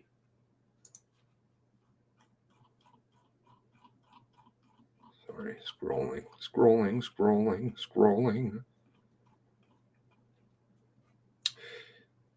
You've got to have the DNA to compare to the homicides, which appears on interesting places on clothing. Still no police clothes. Oh, wait, the police clothes. My apologies. I haven't reviewed that yet. Thank you for somebody who corrected me. I still haven't got to that yet. Okay. Mechanical disruption. He likes the word mechanical disruption. I think he's going to trying to get an entry somewhere. Maybe some peer-reviewed paper will actually look at mechanical disruption and consider it. I have no idea. It's a term of my own. Isn't that what he said? What was his explanation for that? Atypical right frontal scalp. Atypical entrance wound. Okay. I'm going to skip by a lot of it. The wound is not associated with soot and stipple, i.e. is longer range. But how does the question I want to pose is, because the stippling will come up a whole bunch. How does stipple happen inside of a vehicle?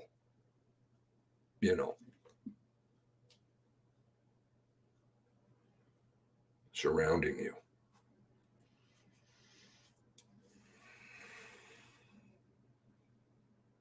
Question. Just a question. Maybe there's some totally reasonable answer.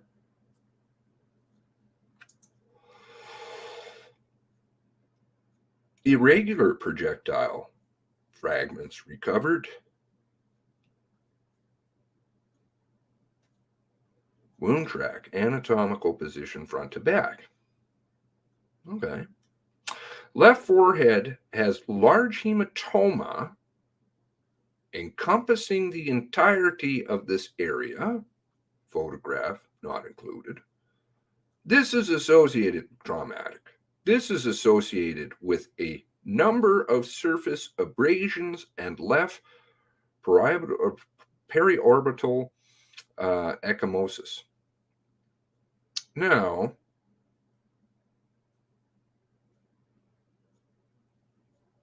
is this the bleeding head wound? Hematoma.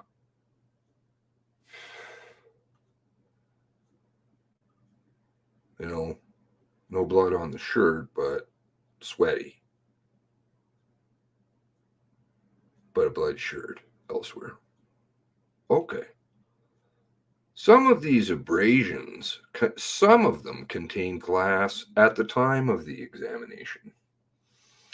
Wounds to his face. Skin a bridge of nose, 7 centimeter abrasion. Skin of right side of nose, 1.5 centimeter abrasion. Right side of face has a few scattered abrasions. Stippling can travel up to 2 feet. I thought it was 3, but I'm not a doctor, so I can't. Or a coroner. I don't know, but that was my reading, was 3 feet. So it's pretty close. And there would have to be, nothing in front. Nothing beside. And within 3 feet.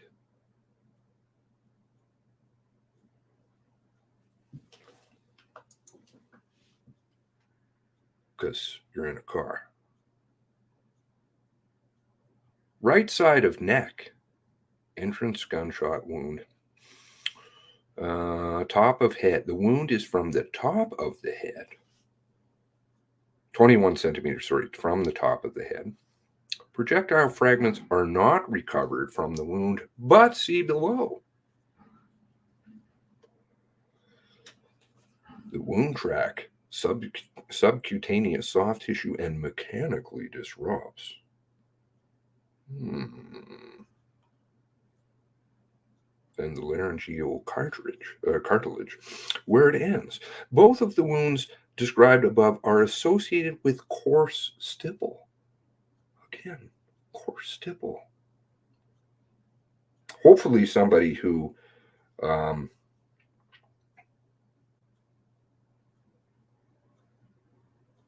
is a doctor could weigh in on this, or perhaps a ballistics expert, or somebody who knows more about guns. 4 to 7 have been airbag deployment injuries. Glass, and it was silica and used to pack the airbag.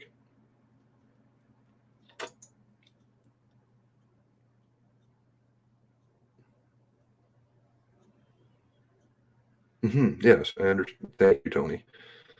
Tony's elaborated for, explained it much better than I.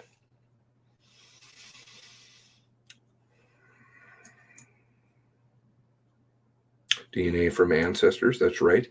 Oh, did Paul? Yes, I believe Paul may have said that he was asked to provide the DNA sample. Which again gets back to his very interesting family tree.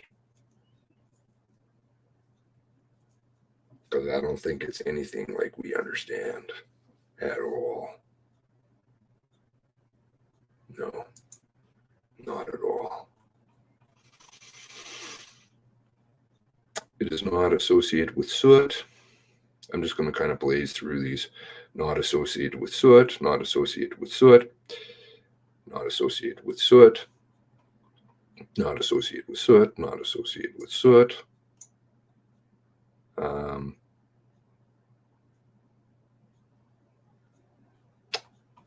You know, and somebody who's much more trained medically is the person to go through this. Perhaps somebody who's a prior medical examiner or something, or maybe somebody I might be able to ask. Perhaps. Not associated with soot. Not associated with soot. Not associated with soot. The abrasion rim is widest at the 10 o'clock position.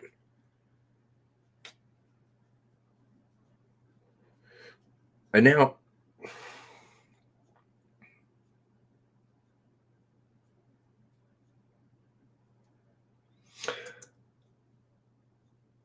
$10 o'clock.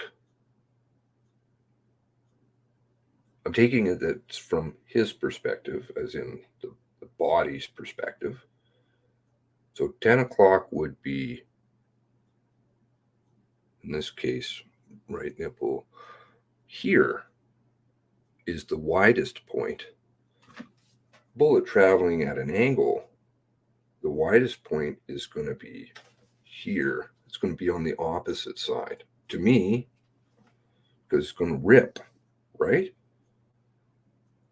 On this side, it's going to be punched in. On this side, it's going to push out. So that would put it on the 1 o'clock or after time. To me, let me know what you think. 12 shots fired, passenger side, right side of head would have bullet entrance wound, one would think. Left side exit. It always sees black eye, swollen face, and bruise on left. Oh, I haven't even seen any pictures. You've seen pictures, Truth and All? Yeah, the rip would be on the left. To me, right? Because we have McLeod and Hubley, McLeod shooting this direction. So it's going to push out over this direction, meaning sometime after 3. Am I saying that right? I think Truth and All is getting where I'm going with that. A few pictures of him laying on the ground. The image of him on the ground at the big stop. Oh, okay. My eyes are terrible, and the government has destroyed them even more through this process. So I'll just count on your guys' good eyes.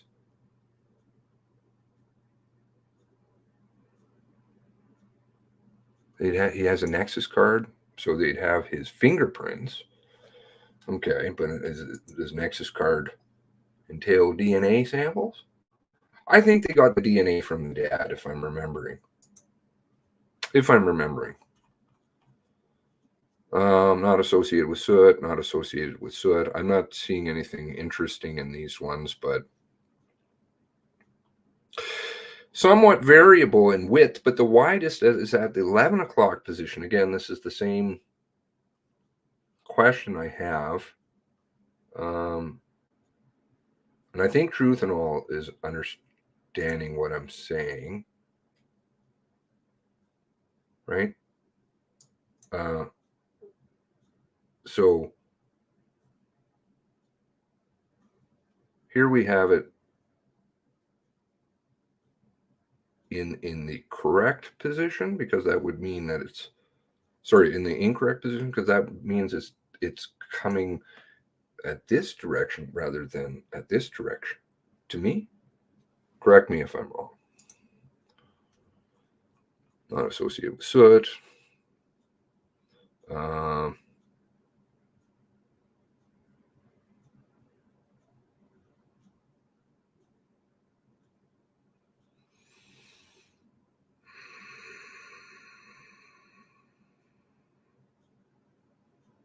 Wounds within this group. Interesting. Can't quite decipher that one yet. Still thinking.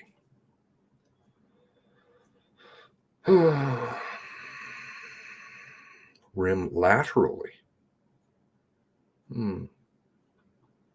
Moving. Not associated with soot. Not associated with soot. Not associated with soot. Bruise.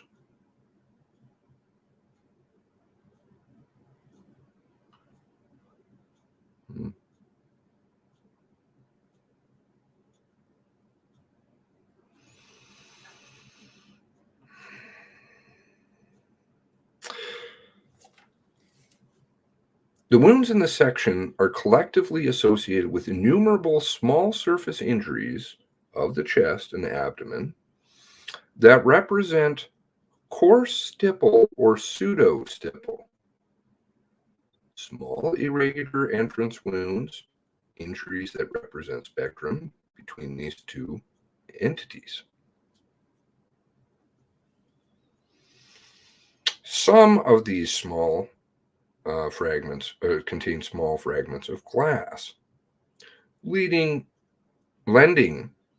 some objective support to this opinion. Some objective opinion.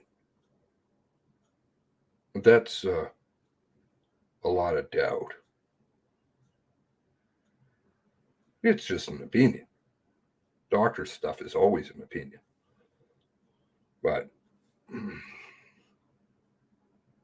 you have a lot of words thrown together there.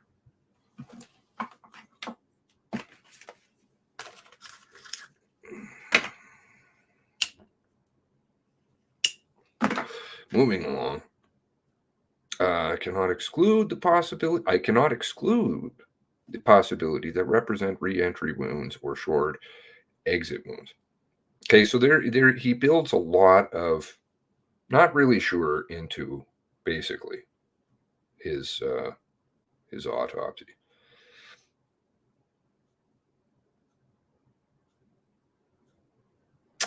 Some of the wounds on the right chest may represent re-entry wounds from wound tracks that started in the right arm. Okay. More mechanical disruption, profoundly mechanical disrupted. I'm not even going to touch that. Perforates the right ventricle. Grazes the anterior surface of the left ventricle. Trajectory of this wound is right to left and slightly downward. Okay, so it's following the correct path. Both arteria are mechanically disrupted. Well, if you were using his definition of mechanically disrupted, it basically means that you're pooped. And you're talking about heart. Shot in the heart. Like a bunch. Left pulmonic veins are perforated.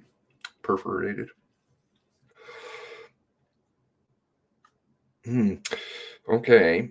Liver and gallbladder are profoundly mechanically disrupted. Left kidney, mechanically disrupted.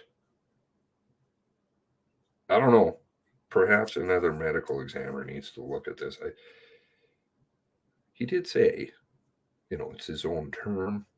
I don't know as other people would necessarily recognize it. They'd just be like, what does that mean? Well, I mean this. Could you just not put that down then, please? So that the rest of the medical community can understand. And I don't know what kind of grandstanding is going on here, but something. Although a precise description of any one of these wound tracks is impossible, the directionality of these wound tracks is broadly right to left. No idea. Basically. Broadly. It could be. But it also could not be. A selection of projectile fragments was collected for evidence, photographed, and given to police investigators. For example, 3 pictures at least. None of these could be associated with a specific wound track. Interesting. Twofold. Where are the projectiles? Were there any? I think he may put at the bottom.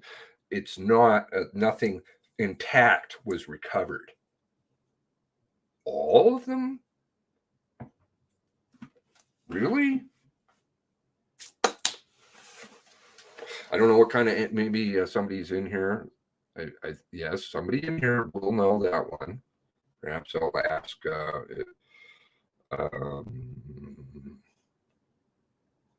Rage in the Cage later about that. He may know. I don't know what the show is going to look like, so we'll just kind of go play it by ear. It's his deal. So none of these wounds are associated with soot. Right arm. Inner aspect of right upper arm, I would interpret these as short exit wounds. So that, my opinion, which is fair.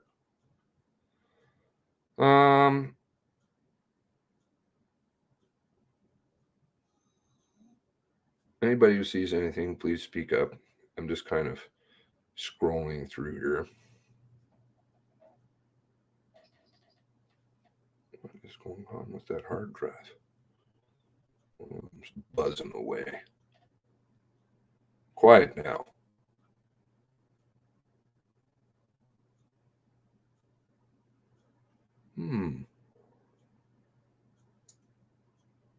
Interesting.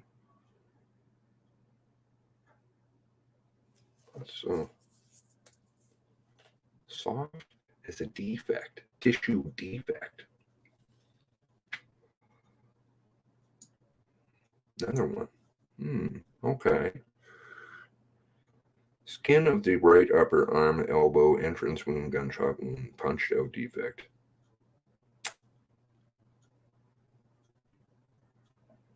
So he calls it a defect.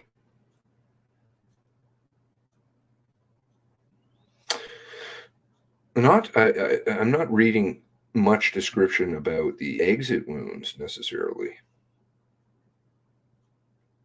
which can tell you a lot. In small, out big, usually is the way it goes. Right elbow bruised. Dorsal aspect of proximal right forearm. Very oblique, ragged entrance type gunshot wound. Ooh, okay.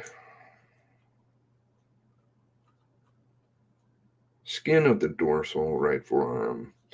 Ragged laceration. Might represent grazing type gunshot wound. The wounds described in this section are collectively associated with innumerable small surface injuries of the right arm and represent coarse stipple and pseudostipple. Again, I'm not sure if I'm following. Anybody want to weigh in on the stippling? Pseudo-stippling.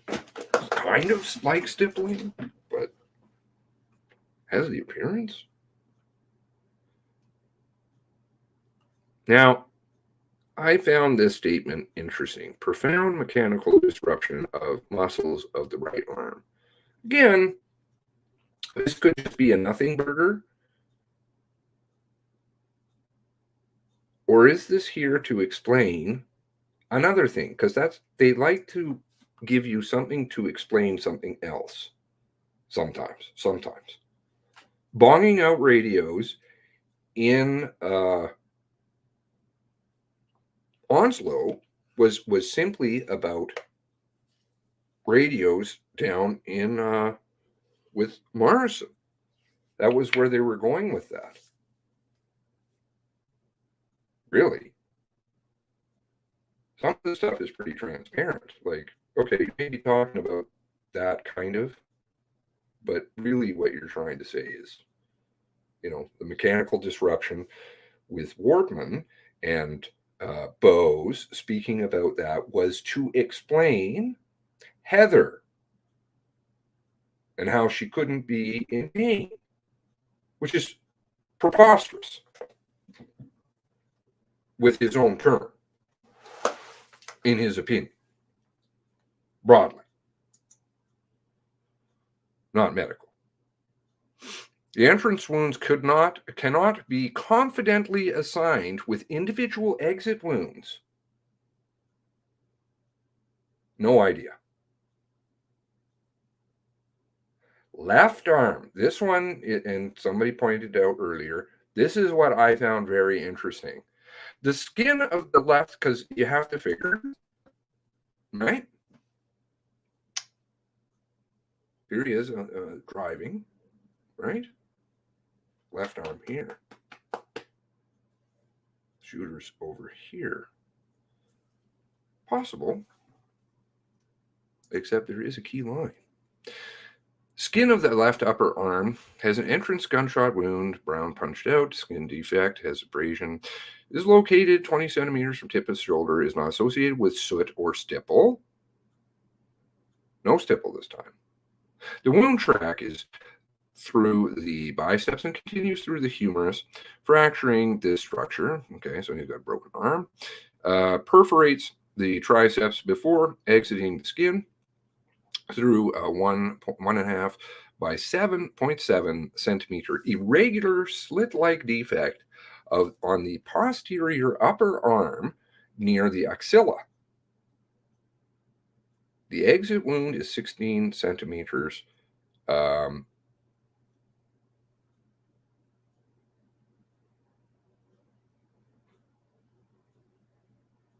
the tip of the shoulder. 0.7, 1.5 in small, out big. The wound track with the body in the anatomical position is front to back, left to right, slightly upward. I read that as over here, the opposite side of the car, the driver's side of the car. No? Or am I wrong?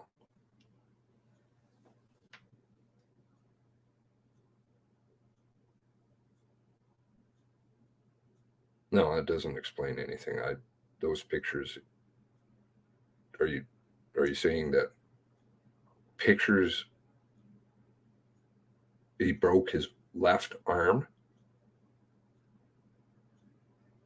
I don't know how that. Perhaps you can send me the photo. I'll have a look at it for sure. But the left to right part is a bit of a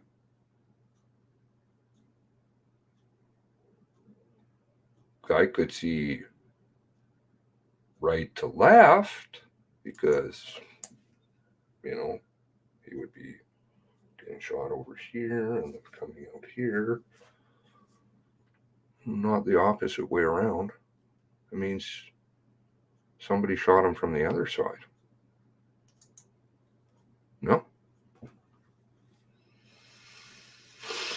The skin on the left forearm has a large number of abrasions. Some of them may represent coarse stipple, pseudostipple, seen elsewhere, and some may adopt linear morphology. The skin of the anterior thighs has large purple bruises and a few irregular abrasions that may represent pseudostipple.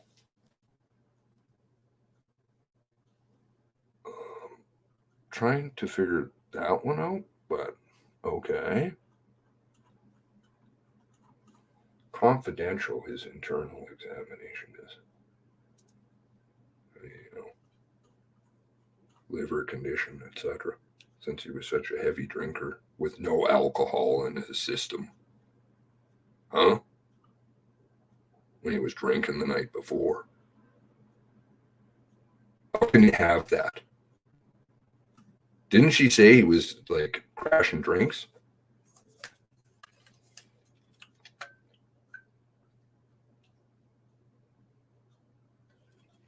I'll have to go back and read the statement. Pretty sure. I said when they released the photo on the ground, the man looked like an arm broken. Was no mention of broken arm in the earlier days.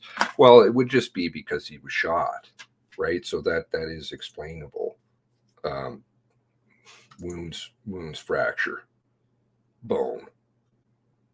But yeah, I'm not understanding the wound direction of like the trajectory path is a bit strange. This was done October 6, 2020. He filed it. Bose with his mechanical disruptions. Microscopic. This microscopic examination is very harmful. Not that the other information, just like the internal stuff, not that the other information was harmful. No. That's not harmful. Don't worry about that. Nothing, you know, that's fine. You can read that. We don't want you to understand how the inner workings of a body works or whatever. Microscopic examination? Seriously? Come on, man. Get out of here. October 6th. He's filing it. When was it done again? Oh, April 20th. I don't know. I understand that they're busy down there. That's a long time. And what was it? Please refer to the other report authored by two other doctors.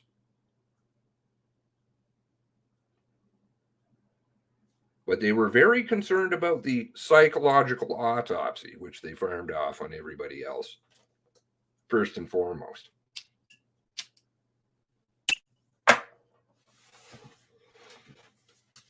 That's pseudoscience, if I've ever heard it.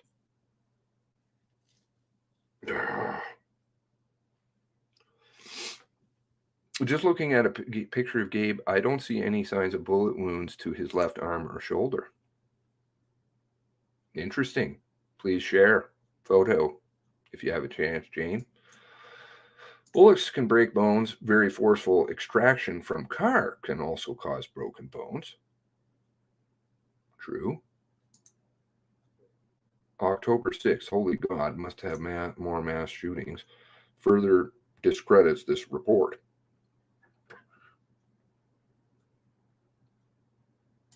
Long time. That's a long time.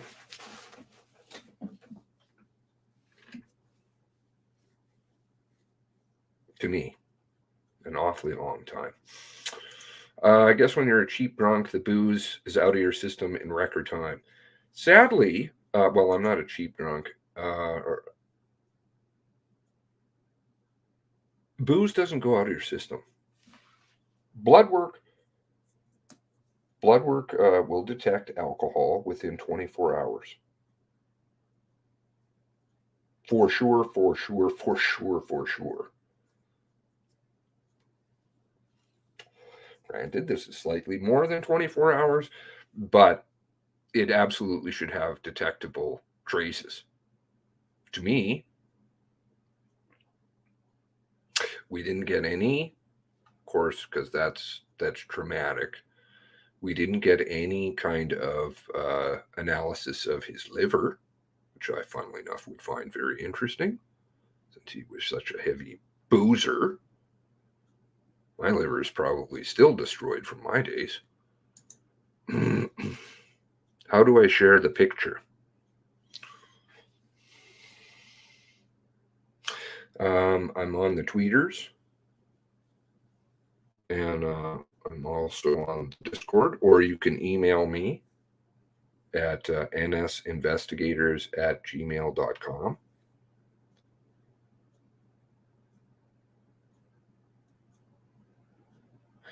We had to suspend doctors from clinics to catch up with their documents. Right, during COVID, you know. You guys, your medical system down there is horrendous, by the way. I feel for you. I seriously had no idea. No idea. I thought when I first read some stuff, I thought it was a joke. Then I went on your guys' website, health website, and I found out it was real. Oh my God. Hospitals with like closing hours? I'm like, what? We don't have any such thing down here. It doesn't exist. I think I tried to find something just comparable in Alberta, and I think I came across a hospital up in Rocky Mountain House that was closed for, I don't remember, 12 hours or something years ago, many years ago, and it made news. Rocky Mountain House, by the way, not very big, but it's because the doctor was sick or something. A couple of doctors that were there were sick, so they didn't have anybody to fill in. It just doesn't happen here. I mean, we may not get, it may take a few hours to get into the emergency room, but nobody's having to take numbers and call back later. Fucking ridiculous, man. But still, that is an awfully long time for a report. April to May, May to June, June to July, July to August, August to September, September to October. Almost 6 months, half a year, when you had completed it. So you would wait for some lab results, true. You obviously had a second one done. No mention of where the projectiles went. No mention of what clothing was taken, what type, the condition. No mention of whose wallet. Lots of hiding. Does my comment not show up? Your comment does show up because I just read it. So I guess hopefully that makes things okay. Google Gabriel Wortman dead on ground. Go to image laying on ground outside vehicle. Yeah, I've seen it. I mean, I have it. Big stop. What am I looking for?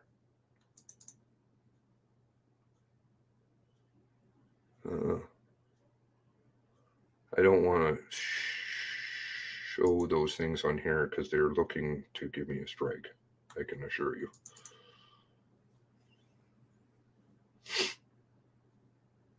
Why does this picture not go bigger? I had a nice, crispy, clean one. Oh, there we go.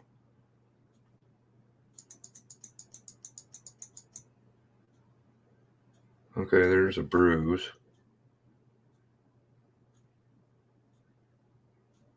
Okay.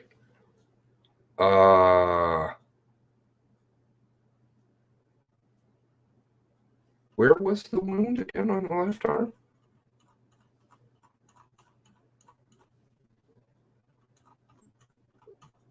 One moment, please.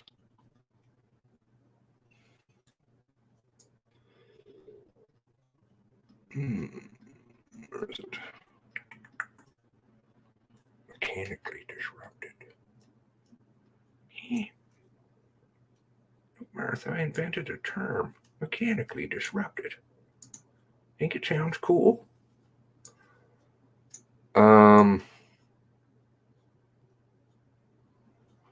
Through the bicep. 20 centimeters from the tip of the shoulder.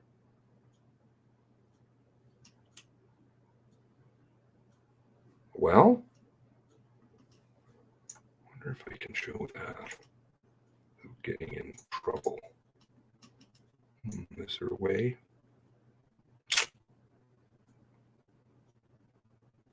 I'm not seeing it, to be honest with you.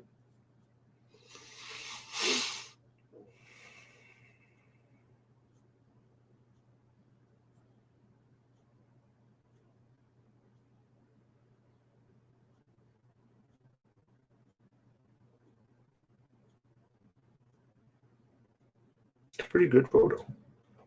I'm not seeing any injury on the left arm. Possibly there could be something on the upper left arm, the shoulder.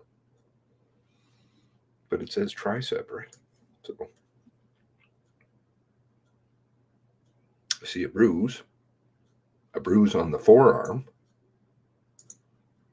Does it mention bruise on the forearm?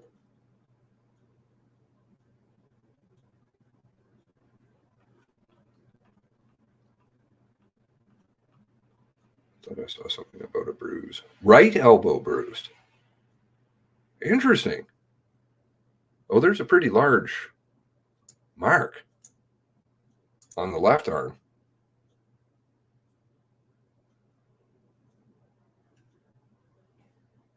Maybe I can do it like this. I don't think that will get me into trouble.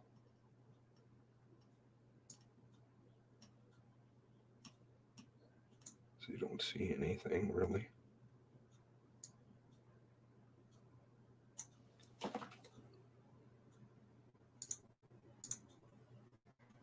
Just basically an arm.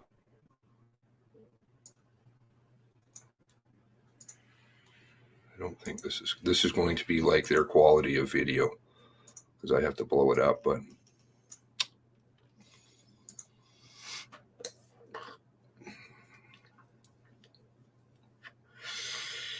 that would be his left arm. And I'm seeing a pretty significant bruise like there. No? And I'm not seeing any injury on his arm here.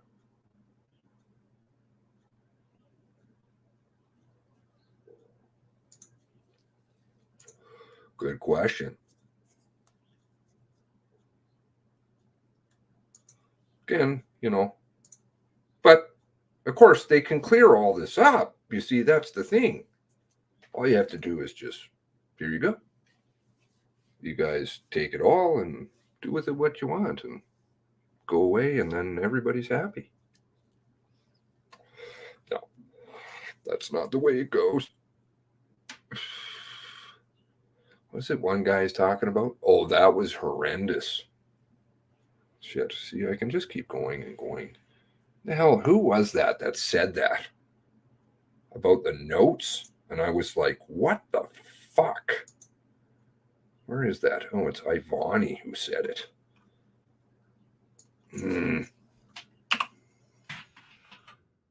I'm working on a few things there, all over the place on stuff.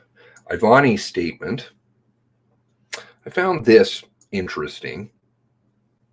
I find many things interesting. Because I wasn't even prepared to write up my own notes, because normally I would get a copy of the transcripts to use as time references. But then they said, well, we're not going to be able to give you guys those. You're going to have to do them on your own recollection. And we kind of had to do it that way. Talking to somebody last night about that, like, when you have a moment, isn't that the time? Oh, yeah. Yeah. When you got a moment, yeah, just write down, take a little jot. Don't wait for transcripts later. And how could you have transcripts in other crimes? So they wait till transcripts of 911 calls and everything is printed up or GPS logs and then go back and write it? No, you do it at the time. So the notes, and he said they, plural, not just himself, asked for the transcripts so that then they could write their notes. You follow? So how much can you rely on the notes? I think you can kind of tell by reading some of them. There was one of them.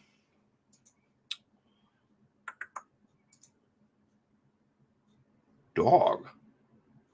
Right. Okay. Zoe? I think this is referring to Zoe. Let's see here. How do I do this?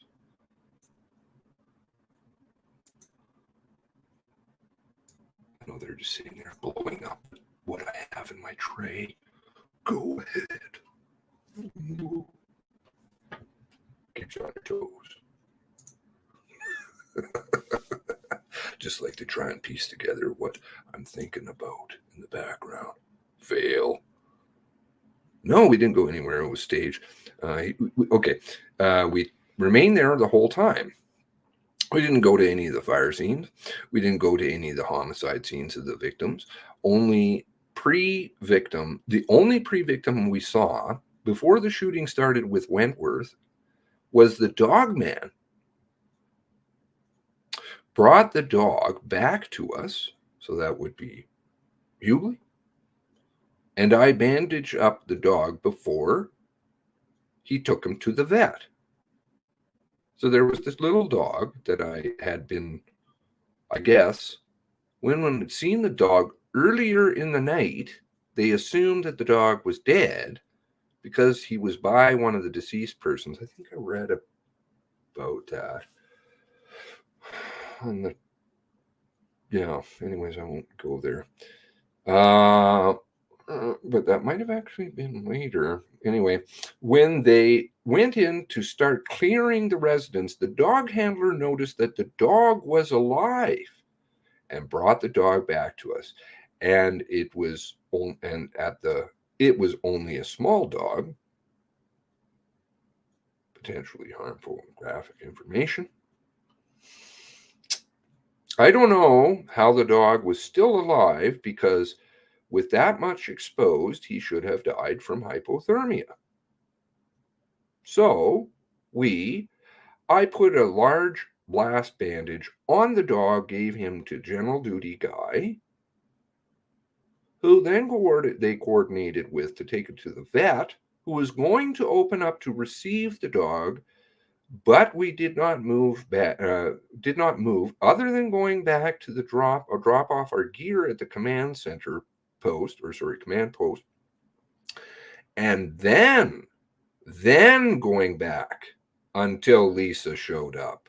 And once Lisa showed up, we took her, dropped her off, and went back and stayed at the exact spot until the active shooting started in the morning.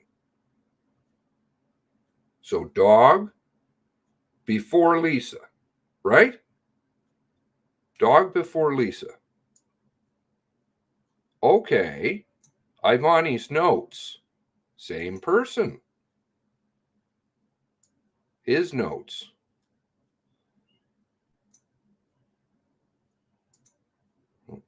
Sorry. 6:55. Matt Tabb received Lisa Banfield. No obvious injuries. Very interesting, all this. Apart from being kicked in the back, hypothermic, shivering, to EHS, directed assessment, plain clothes into ambulance. That would be Brown and Melanson, et al.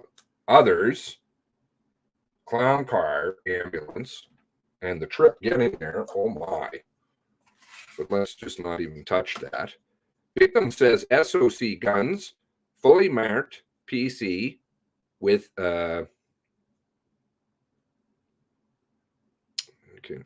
can't read that, and advised investigator and TLCIC. Okay, so that's 5:30 in the morning. Sorry, 6:55, right? 6:55. Oh, 9:07. PDS Constable Hubley shot dog for bandage and blanket for GD to hospital vet. So dog after Lisa.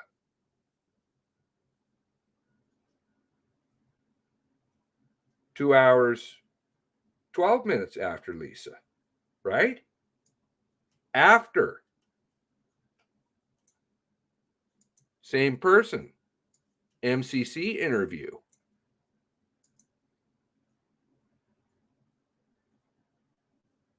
Dog.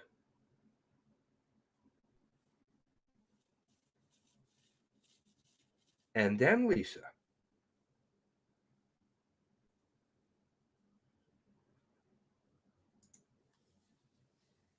That's possible, Psycho. It's possible. How is it that the person has the same person? Maybe it was because he didn't get to consult the timeline later so he could write his notes. Oh, it's just a mistake. So Ivani can patch up a dog, can't be bothered assisting a woman who shot her in the car. Not going there. You know what it's about. You know what that's about. Pen note started injuries, never reported broken arm. The pen note that stated injuries was never reported the broken arm. I don't think I've read, like to see that, or I haven't. Obviously, there's mountains of documents to go through. They need to be told what to put in them. I don't know. Just reading what it said there. Very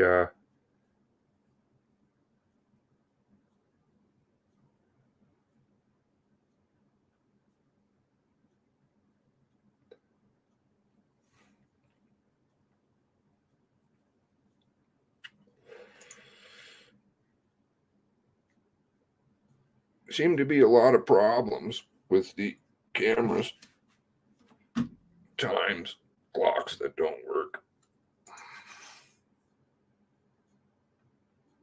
Sarcasm, very heavy. Footage of him being surrounded and extracted of Crumb car. Hello, Forever Chipper. Self-inflicted his right side temple. Hematoma on forehead. Left side noticeable. Well, I mean, they couldn't even agree if he did shoot himself or didn't shoot himself, or maybe he might have, or he may have pointed the gun at them at the same time that he was maybe pointing it at his head. I used to eat pizza at Taco Bell. Autopsies gross out new recruits. You're terrible. You emailed it. Oh, okay. Thank you. Give me one moment. I don't want to go on too long because I want to do tonight's show is really the most important, right? Maybe the RCMP are still going through my email. It usually takes a little while. I don't have anything yet. Sorry, Jane. I don't know if I just nsinvestigators@gmail.com.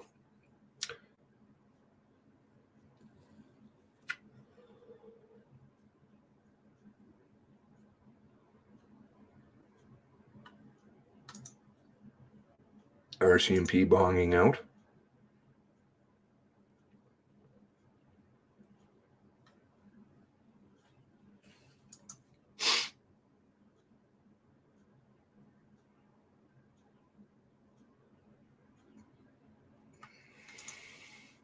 Something, and I'll tell you, there is something really, like, particularly stinky about Shubenacadie and Big Stop. Big Stop is a big problem. And they are worried about people looking too closely at that one. I would say. You can gauge things by their actions, what they do. They're strategizing, because it's always been that since the beginning. Just watching what they're going to do, what they report, how they report it, when they report it, what the news does. We're all, of course, sealed up and can't say a word, but spin good articles, favorable articles. Perhaps ERT radio comms appears to take good notes. That'll be a good thing. I'll review the ERT notes. Maybe it'll have mention of the dog. That's a good point. They need to be told, okay, what to put in them. I'm interested in seeing these penned notes, or pen note. Don't know. I don't think I've ever seen any such thing.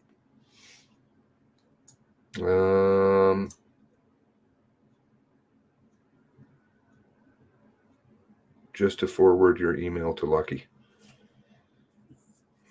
I'm not an important dude. I'm just a dude. But I think, funnily enough, I do cause some problems. I don't like, it's weird. It's really weird knowing that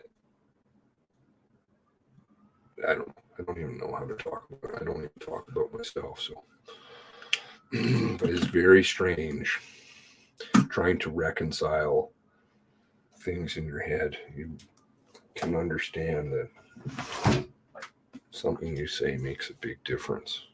And I'm like, I'm just a fucking guy with a dirty table. I need to walk my dog.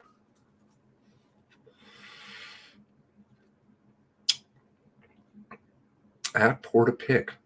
Is there somebody in here named Portapic, Donna? It's interesting. It's an interesting choice of name. Let me see.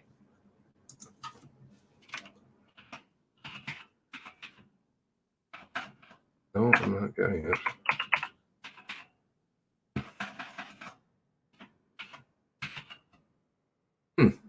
Maybe there was somebody named here.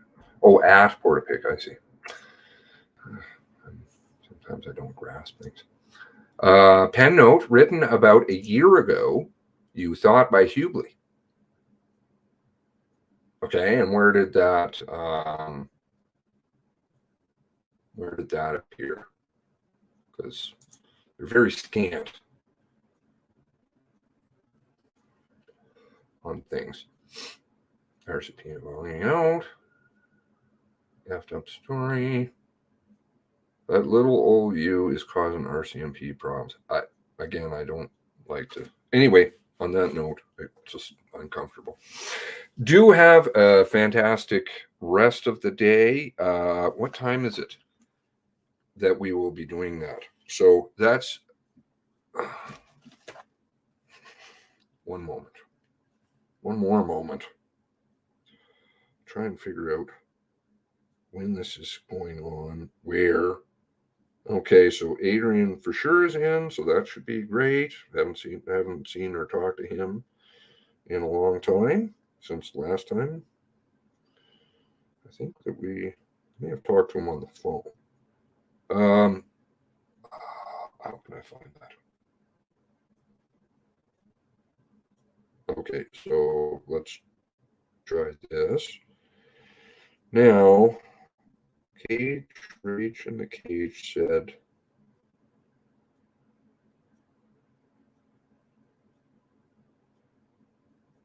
what time did he want to do that at?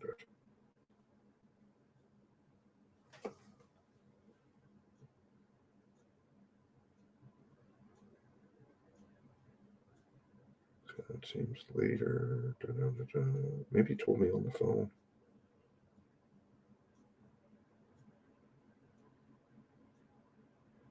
Oh no, if he told me on the phone, then I'm not going to remember. I don't think he put up a thumbnail. So I will give you guys his, obviously his channel. I think it's linked in the channel thing too. For those of you who aren't subscribed.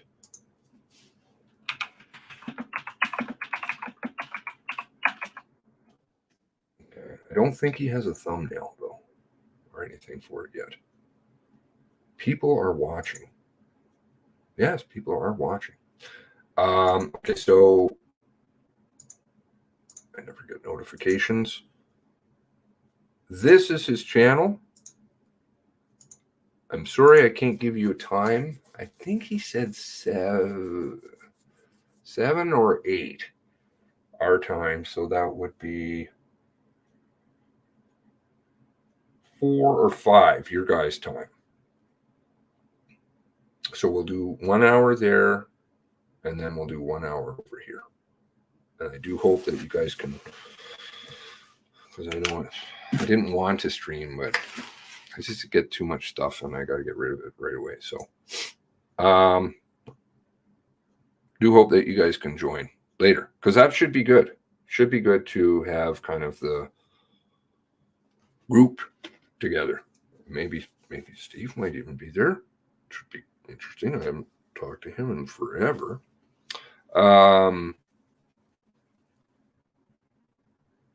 Yeah, just where it all kind of started, and look back at 3 years and see, or 2 years. Look back and see what now into the 3rd year, where we're at with this whole fiasco. God bless you all. The 7 o'clock Alberta time, with any timestamp delay. Again, I can't specify what time exactly. Maybe he might answer me, but then I'm asking you to hang around. What time did you want to start derp? Yeah. Let's see if he answers. Oh, is it 7 o'clock? No. Sorry, it's earlier than that. It's not. I don't think it's 7 o'clock our time. I think it's earlier. If you hit his ding, which you could do here, but everybody says they get undinged and unsubscribed all the time, so I don't even know if it's worth it. Actually, I would say just probably do. I just don't like asking people to do things. You'll be able to listen. Okay, that's good. Should be good. I don't know if there'll be. Who knows what's going to happen? Linda, Linda M. Hello. Nikki's here.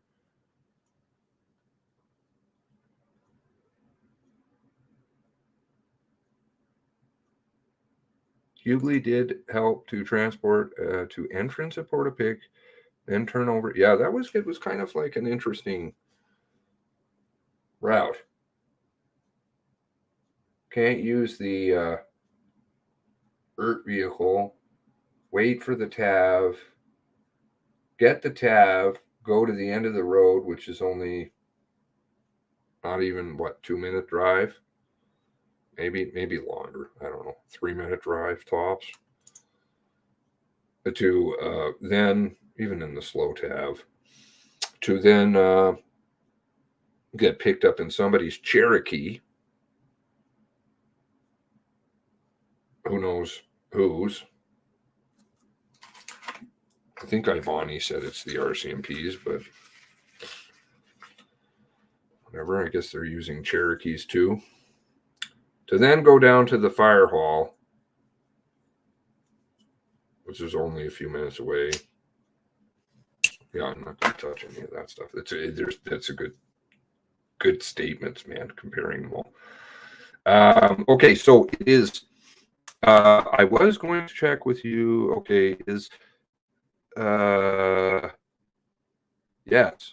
Okay, so let's try that. We'll try for 5 p.m. Alberta time, so that's 8 p.m. 8 p.m. 8 or 9. Okay, 8 or 9 Nova Scotia time on the channel that I linked up above in the comments. I'll put it again, 8 or 9, and then we'll come back here. So, might as well just start off over there, and then everybody can just migrate over. Do have a great rest of the day. God bless you all. God bless the 23.